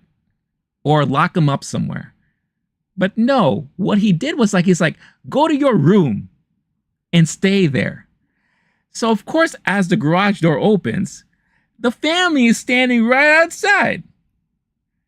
And he's like, oh no, I was supposed to keep this separate. My family life and my serial killer life. And they're like, and then Lady Raven gets out of the car and she's like, you guys, you're all going to come with me. And the cops are on the way. And blah, blah, blah. All this stuff. So what does Josh Hartnett do? He closes the garage door. But before he does that, he makes sure to tell his wife, hey, the guy who's coming to repair the boiler is going to be coming on Thursday. And hey, son, don't forget you have that test coming up on Tuesday. Blah, blah. And he closes the door, right? Still the dad. Still a loving, caring dad. And what he does, because he has OCD, right? And they make sure that you are aware that he has OCD because he's always making sure things are clean and all that. He's cleaning up the house, cleaning up the broken glass and all those things. And then the FBI is like swarming around all these things. What's going on, Arnold? I hope you're doing well. I have to work tomorrow morning. I know you're working hard, but I hope you're still having a time to relax. So I wanted to say thank you for that. Gorilla Fantasy, oh my God, this sounds like a terrible movie. Gorilla was guessing that the twist is his daughter is the killer and he enables it. No. Like I said, this movie is very straightforward. What you see is actually what's happening. So there's no major twist that the daughter's the killer or the singer's the killer. No, Josh Hartnett's the killer. The main thing and premise of the movie is how is he going to escape or if they're going to catch him. That's like the main thing here, right? So FBI surround the house. And the reason why we also find out that why Josh Hartnett does what he does is because he has this thing about his mom and he needs approval from his mom. And at one point in the car, Lady Raven was trying to pretend to be like his mom. It's like, you're always a disappointment. You should always do what you're told. And I'm like, really? You're going to try the psychology stuff on him right now in the car? And like I said before, not a good actress. Doesn't feel believable whatsoever, right? So I'm just like, I'm laughing during this whole time. And he's like, I know what you're trying to do, mother, and you're not going to blah, blah, blah, and all this stuff. So he sees like visions of his mom everywhere, right? And you can see he's fucked up in the head, right? And eventually, because the FBI is being led by this profiler, this like, she's been around the block for so many years and she could tell like what the actions of said serial killers and how they act and what they think of and how they move and what their steps are and blah, blah, blah. You know, kind of like a Dr. Loomis to like a Dr. Loomis in Halloween kind of, right? And, you know, she's like, oh, I know how he's going to do this and do that and blah, and all this stuff. So as this is happening, you see Lady Raven, you know, transporting the family to safety or whatever the case is. And they finally arrest this guy. So Josh Hartnett is leaving the house, handcuffs, and then for some reason the family comes back. Like, why did the family come back during all that? And then they let the daughter run up to him and hug him, right? And then because of his OCD, he has one last thing he has to do, right? There's a bicycle that's on the floor that he has to kind of pick up and make sure it's okay. And then he goes and follows them in the back of the truck as they kind of escort him out, right? And guess what? As he was picking up the bike, he took one of the spokes of the wheel and hid it in his sleeve so that he could pick his way out of the handcuffs, which he does. And he's like, ah, ha, ha, I did it. This is great. And that's how the movie ends. So, yeah, that's Trap. So I don't know what you would say if this is like really a trap or a stupid trap or whatever kind of trap. But that's basically how the movie ends, like that, right? But there's one chunk of the movie that I left out because I have to talk about this part too. Because again, this is something that doesn't make sense to me. Before they finally arrest him, he did find a way to leave the house at one point because there was like an entryway that he built that goes into the neighbor's yard. Gorilla Fantasy said, does he do the old carbon monoxide suicide and then wakes up in the morgue because he's actually been training like Wesley in The Princess Bride? That would have made the movie much more awesome, in my opinion. Gorilla also saying, shut up, no way, this didn't get greenlit. Susie Girl, what's going on? Nice to see you. Thank you for chiming in. Quickly, just go here. Here's a twist. M. Night is his own brother. Here's another twist. I'm the guy in the theater yawning, not at you at the movie. Loki is doing me a huge favor spoiling this twist. He's a sleeper agent, very relatable because the audience is sleeping. They aren't arrest him. What's the sorcery? Yeah, it's a lot of crazy stuff. So right before the final thing that happens at the end, he finds a way to actually escape, right? And what he does the typical tropey thing where you have Lady Raven waiting in her limo, waiting to be driven away.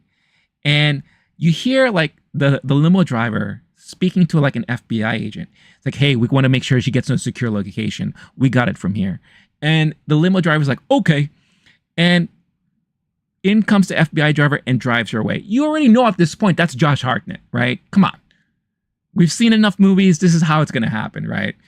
So, and this guy does not know how to drive. You live in Philly and you don't know not to go to certain places that are so busy.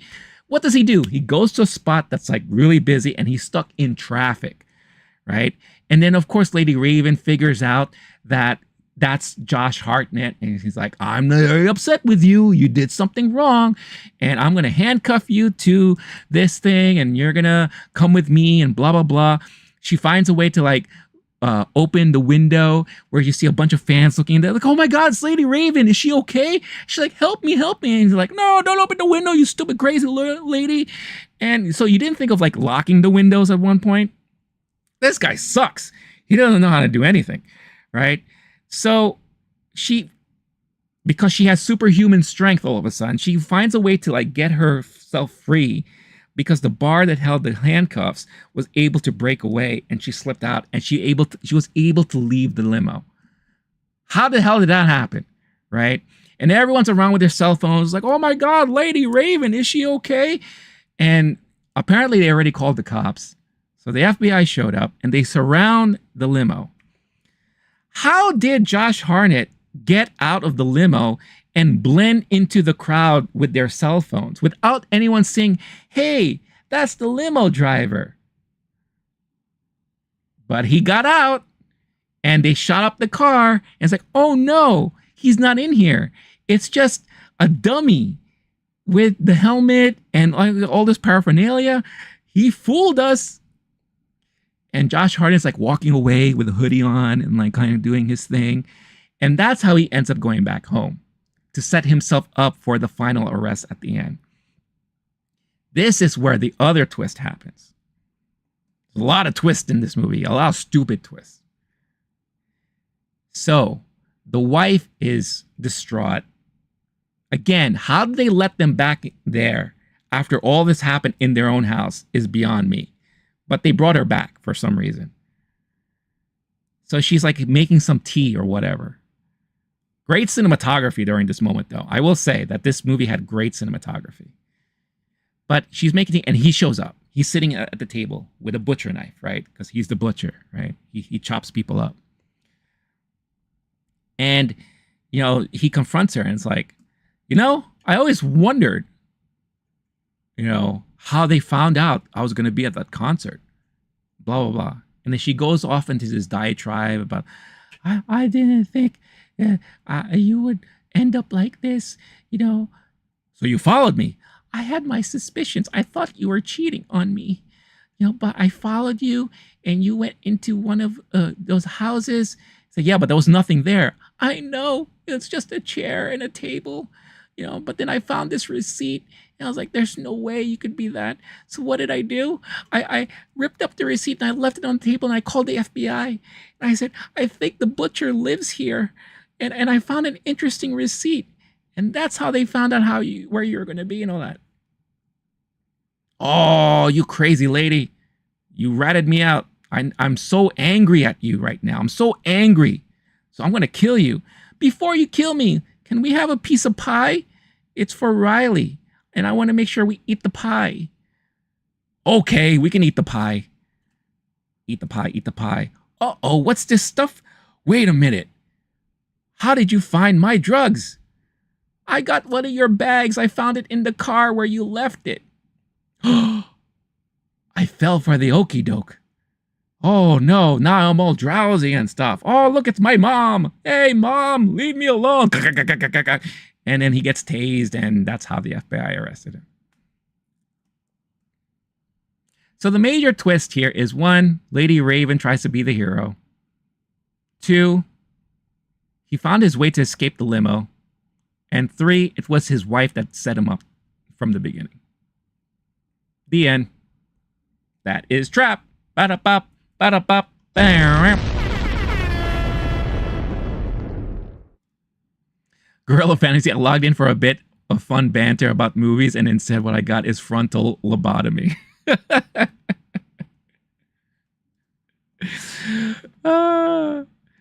And scene. What the fuck? They set a trap for nothing. FBI sucks in this movie. Everyone sucked in this movie. Even he did. Character-wise. Acting-wise, I thought, like I said, Josh Hartnett did a great job with his performance with what he was given. And again, it makes me, I want to see more of this guy. If given a role, a more deeper, darker role, maybe from a different director, then I think this would have been something different. But this movie just felt hokey, very hokey. And it was just so unfortunate. Very unfortunate. So let's make it better.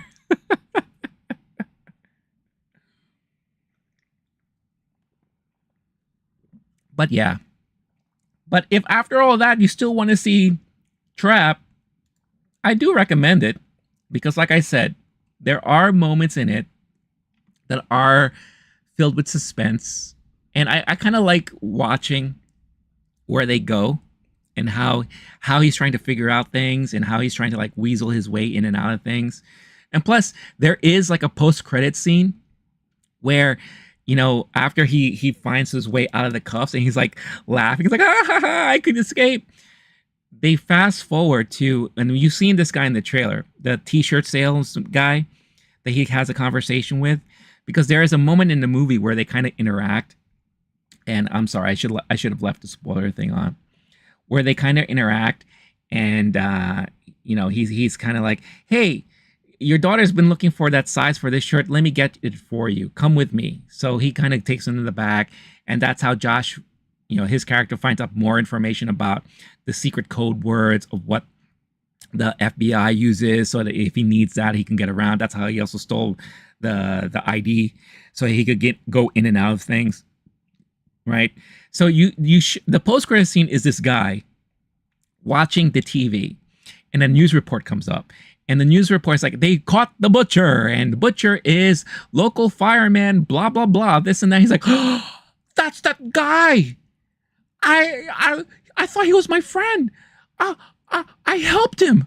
I helped him with some stuff. Oh my God, that's it.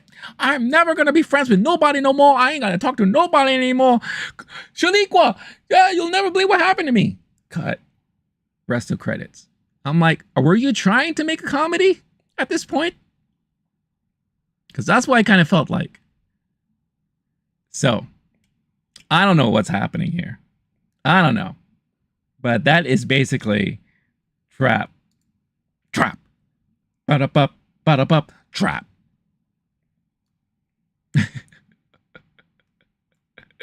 If anything, this would be a fun watch just to see how silly it is. It is a silly movie. It really is. You know, but for what it's worth, you know, I'm glad I saw it. Yeah, I'm glad I saw it. But it is a pretty silly movie. So with that being said, let's go into ranking. Let's go rank the M. Night Shyamalan movies. Let's have some fun with this ranking here. Let's see. I don't know why this is not working.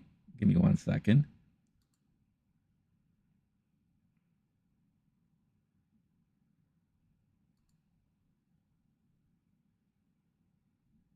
Sorry, guys.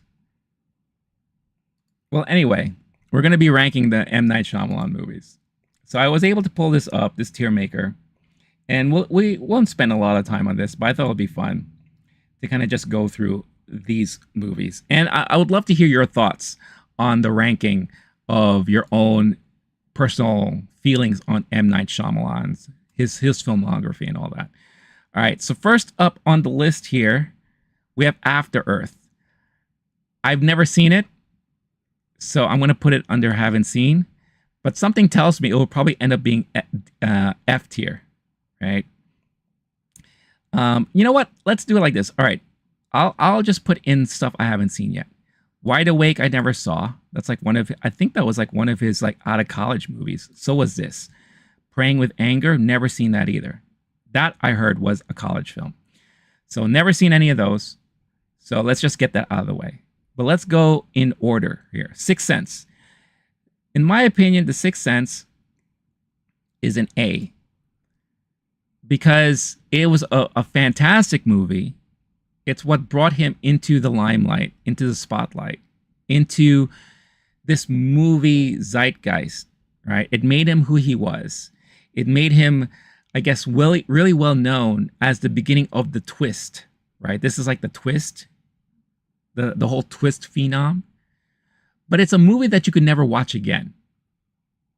Because the twist ruins the movie for you, in a way. Because you get the big surprise, but every time you watch it, you already know what's happening. Now, it is interesting to watch it a second time, because it does feel like you kind of see things in a different perspective as you watch the movie, right? Knowing that, you know, spoiler alert, Bruce Willis has been dead this whole time, right? And he's just a ghost. So I will give it an A. Gorilla says B minus.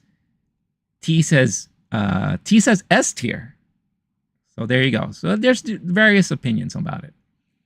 Next we have, and I believe this was his second film, Unbreakable. For me, S. This was a very well done film. Very well acted. Very well directed. And it is, in essence, a superhero story, right? And it was one of those like movies that you weren't expecting it to be what it was when it turned out to be what it was. And it was a nice, pleasant surprise. And I thought it was very well done. And I think it is one of his best movies. And this is something that I could watch over and over and over again. And I still enjoy it, you know, even though I already know what it's all about, right? According to Gorilla, it's a snooze fest, so it's a D. T says, I get that for replay value. Which one are you referring to, T? Let me know. But for me personally, I think Unbreakable is S level. Signs, I also think, in my opinion, this is S level. I think this is one of his underrated movies. It is. I love the whole play on aliens. I love the whole play on, you couldn't see what the threat was, and he did a very good job at hiding it. So it built on that whole suspense. I'll never forget my reaction when they first showed the alien walking across the screen on TV. I think it was in Brazil. He's like, Aki, Aki, blah, blah, blah, at the birthday party. I reacted the same way Joaquin Phoenix acted. I was like, oh my God, really? You know? And I love the whole battle at the end where everyone went up to bat. No pun intended, right? And everyone had a story and a redemption, because this is like a family that went through so much pain and so much hurt, right? And so they kind of gave up who they were. But because of them coming together to fight this threat, everyone redeemed themselves. And now they kind of returned back to form and all that. So I love the whole storyline, right? After that. Next is Gorilla says science is an A, solid. Okay. We're closer in thinking about that. So that M. Night doesn't have any S tier out of principle. Okay. A for science, odd acting. The kids are a little strange. I will say that. But I think I just put it this way. These are like suburban farmers, right? So they don't really come across things like this often. So of course they would act the way they act. The Village. I think this is another underrated movie of his. So I would give this an A. I think Bryce Dallas Howard is great in this movie. Joaquin Phoenix is also great in this movie. Very tragic on this. Yeah, the twist at the end is kind of eye roll, right? You mean to tell me that they've been living out in just a forest this whole time and it's not really olden days or whatever like that? So yeah, I get it's kind of hokey, but I actually liked it. I like that we didn't know where this was going to end up. And I just love because she's blind, of course she's not going to know the difference as to what's really happening, right? So I love that. There are a lot of suspenseful moments in this. And I think this is one of his better directed films with the cinematography and the sound and the way he kind of like portrayed a lot of the framing. Very classic M. Night, in my opinion. So I think, this is one of his most underrated movies out of everything.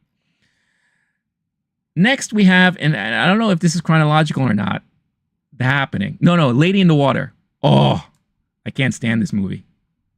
Now, I know some people think differently, but I honestly cannot stand this movie. This movie was god-awful. And like I said, when I was watching this in the theater, I remember the whole audience was just like, when is this movie going to end? Like, we were all dreading it, and we were all excruciatingly bored watching this. And it's so weird seeing the type of performance that Bryce Dallas Howard did in The Village and then into this role. I just wonder what this movie was trying to really do. I know it's kind of like a fairy tale, right? But it was so bizarre and it just didn't work for me. Now, I haven't seen it since that first time. I haven't seen it since. And I don't know if I want to see it again, but it was definitely one of those movies that I never wanted to go back to. Never wanted to go back to. And then after that, we have Last Airbender. Major F on that one. Oof. What happened? They gave him, they threw him a solid. They gave him a major IP franchise, and he botched it. And I know it pissed off a lot of fans. It was just really crazy how badly he did this movie. It is just so bad. So I would give it an F. Last Airbender is between F and haven't seen because I haven't ever seen something that fucking bad. T says F. Gorilla Fantasy, it sucked ass. I'm thinking Lady of the Water you're speaking about. The only problem with giving it an F is that there isn't a lower level of hell. The Last Airbender. Next is The Happening. I give this an F. The Happening, where nothing really happened. People were running away from the air. And I avoided watching this for a very long time until I finally said, you know what? I just have to check it out. I had to. Oh, my God. What a painful movie. Oh, man. What were they thinking? Unbelievable. What was he thinking? But yeah, that was just a tragic movie. Then we get The Visit. I have not seen The Visit. A lot of people has told me I should see The Visit. It's been on my list of things to watch. I just haven't had a chance to see it yet. So everyone in the chat who's seen The Visit, what would you rank this? Let me know. But I personally have not seen it. And I feel like this is around the time, and again, we're only going over movies that he's directed. This is around the time that a lot of people are saying that this is kind of like his resurgence, him coming back. Because he had kind of failure after failure with Lady in the Water, Last Airbender, Happening, After Earth. A lot of people are just like, oh, the era of M. Night is over at this point, right? So I'm curious what people thought of the Visit. He says C. I kind of get it. Okay. I'm just trying to see if anyone else will chime in on this one. Also, quick reminder, anyone watching live, don't forget, hit that like button. We greatly appreciate it. Oh, T, you haven't seen The Visit. Okay. Oh, I see. You would give The Happening a C because you kind of get it. Got it. Gorilla, I saw The Visit. It was okay. All right. So I guess maybe you would give it like, I don't know, a C maybe, right? It kind of sounds like that would be the case. But let's go into Split. Oh my God. First of all, and I give this an S tier, and I'll explain why. Without that big revelation at the end, I already thought this was a pretty amazing movie. James McAvoy, being able to portray all those different personalities, really showed you and proved to you how good of an actor he was. Amazing performance. You had another nice performance of Anya Taylor-Joy, a very young and new Anya Taylor-Joy in this. It was so good. The premise and idea was amazing. I know Gorilla. Gorilla, out of principle, will never give an M. Night Shyamalan movie an S tier. But he gives Split an A. So that's good. But then when you saw the post-credit scene at the end, and you realized that this was part of the Unbreakable universe, it skyrocketed this movie for me. And it was interesting too, because I had a chance to see this movie at an early screening. James McAvoy was there. He was very cool dude. Very cool dude, I have to say. He made sure that he said hi to everybody, which is very cool dude. And when that revelation happened, I was like, oh my God, everyone in the theater was buzzing. And then as we're leaving, who was in the lobby? Bruce Willis. And I'm like, I'm so glad I didn't see you before going into this screening, because that would have given everything away. But my God, what an amazing revelation that was. So brilliant and so smart. One of the best twists in any of the Shyamalan movies that I could still go back and watch. Again, anything S are movies I could rewatch over and over again, and I still get the same enjoyment there. Then we get Glass. Glass was good, but not S tier level. Glass was good. It was nice to kind of see the three kind of like head to head and all those things like that. It gets very wonky in certain parts and very strange. And you could also tell that, unfortunately, this is around the time that I think Bruce Willis, whatever he's suffering through now, may have already affected him then, because his acting was actually very poor. But I love the premise. I did like the idea. Actually, you know what? Now that I think of it, I'll give it a B. I'll give it a B. It wasn't great. It was decent. I still enjoyed it because of the universe that we were in. And we finally got like the showdown amongst all those people. But it was nothing compared to Split, really. Gorilla thinks Glass gets an F.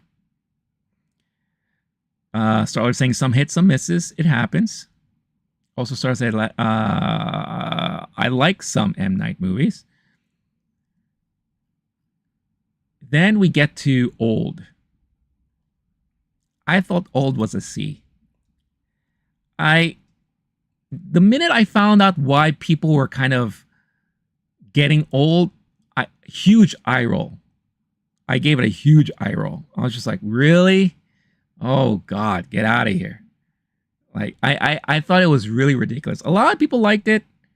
I didn't like it so much. It was okay. It was okay. So I give it a C if I were to like rate it amongst his filmography.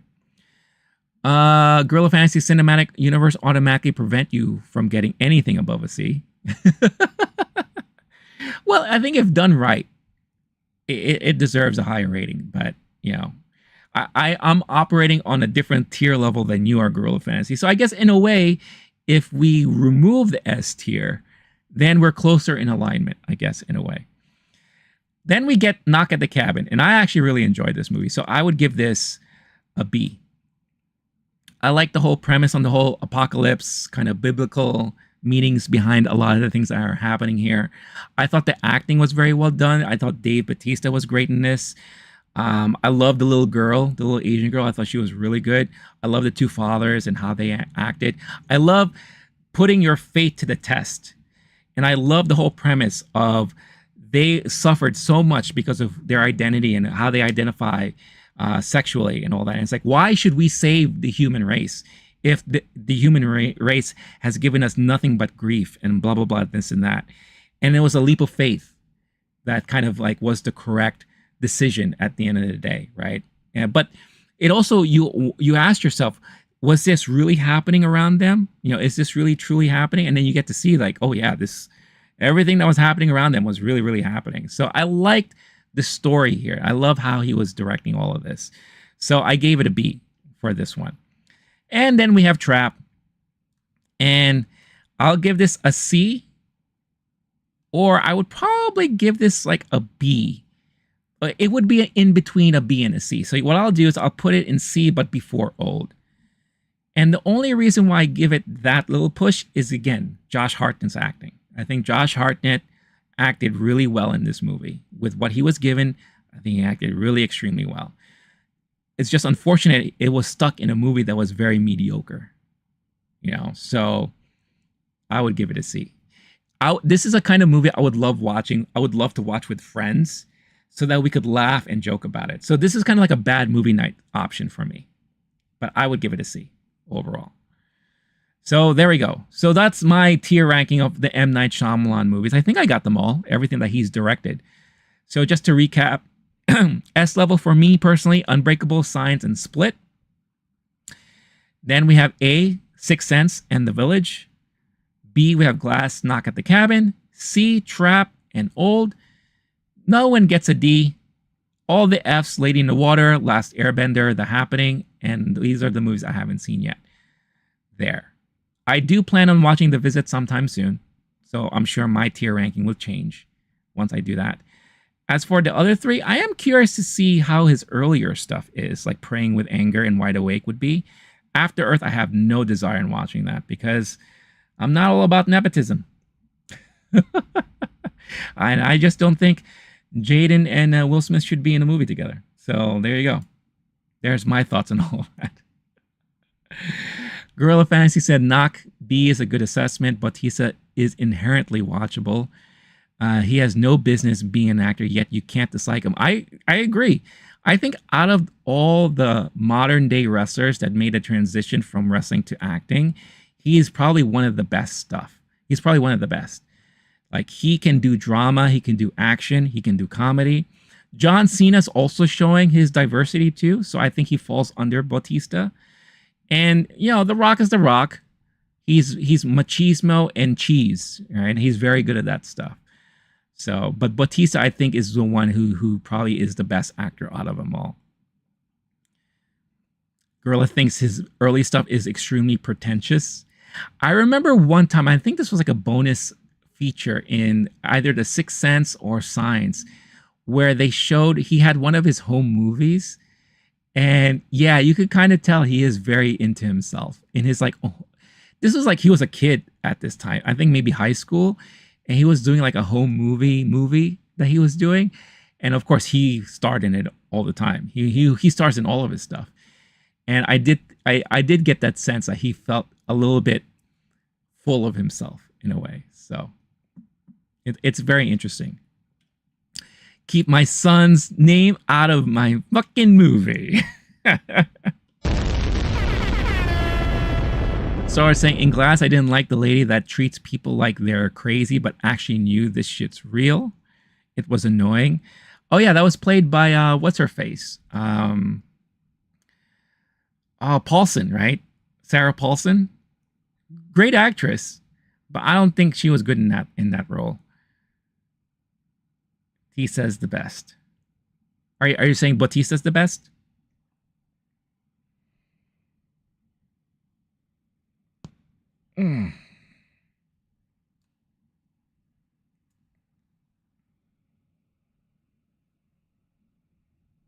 Sorry, give me 1 second.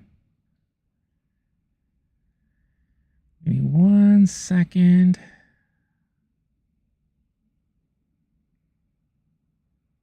All right, nothing crazy. All right. So there you go. So that's my ranking, my tier list, and all those things. Hope you enjoyed that M. Night Shyamalan discussion. Let me know if you're still planning on watching Trap after everything I said. I'll still say this. Trap is probably a better movie to watch when it's on streaming. You don't necessarily have to go to the theater for this. If you just want like a hokey time watching a movie. But if you rather spend your time better elsewhere, then yeah, definitely don't. I won't recommend it.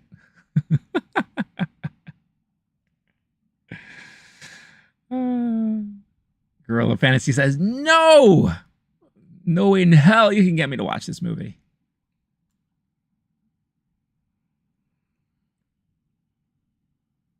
All right, guys. So I was saying I was never planning on watching Trap because it's a trap.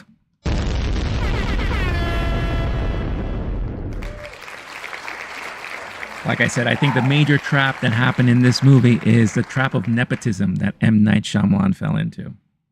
Oh, yes, I said it. All right, y'all. Unfortunately, I have to cut the stream a little short today because I do have to do some things afterwards. Girl of Fantasy says, you mean crap? Or frap, if you're into frappuccinos. Or why don't you look at this map instead? Which he did look at one point throughout the movie. He was looking at a map of the layout of the venue, which I thought was kind of funny. FBI might arrest me at the theater for killing myself. Oh, no. Don't say that. That's not nice. But you might end up doing that if you do watch this movie. I don't know. That's just me. But I do have to leave. I do have to bid all of you adieu. I do apologize for cutting the stream short. But always a pleasure having this great conversation with all of you. Always appreciate everyone here showing up. T, thank you again for the gifted memberships. I really, really appreciate it. And a huge shout out again to Starlord as always. Scorched from earlier. Gorilla Fantasy, always a pleasure having you here on the streams. I hope to see you again soon. Tiny G, I wish you luck with your Pokemon. I hope you are going to recover what you need to recover. Level 17 was great to see a newcomer to the stream. So had great conversations with him or them. I don't know who they are. But I hope all of you have a wonderful weekend. I will be back again on Monday when we go over the latest weekend box office breakdown. And I'll give you my full-on review of, Batman Caped Crusader. And the last episode of House of the Dragon that is going to come out this Sunday. So if you want to hear thoughts on that and have a conversation on all those things, then definitely tune in again Monday, 3 p.m. Eastern Time. Starla, you didn't have to remove it. I was just teasing me. I was just playing with you. I'm just playing around, just being silly, as we all are here on the streams. But I wish you all a wonderful weekend. I hope you have a great rest of your day. Play the music. And you know the drill. Stay cool, stay classy, stay safe. I will catch all of you next time. Peace out. Peace and love. Don't get trapped over the weekend. All right, y'all. Bye-bye.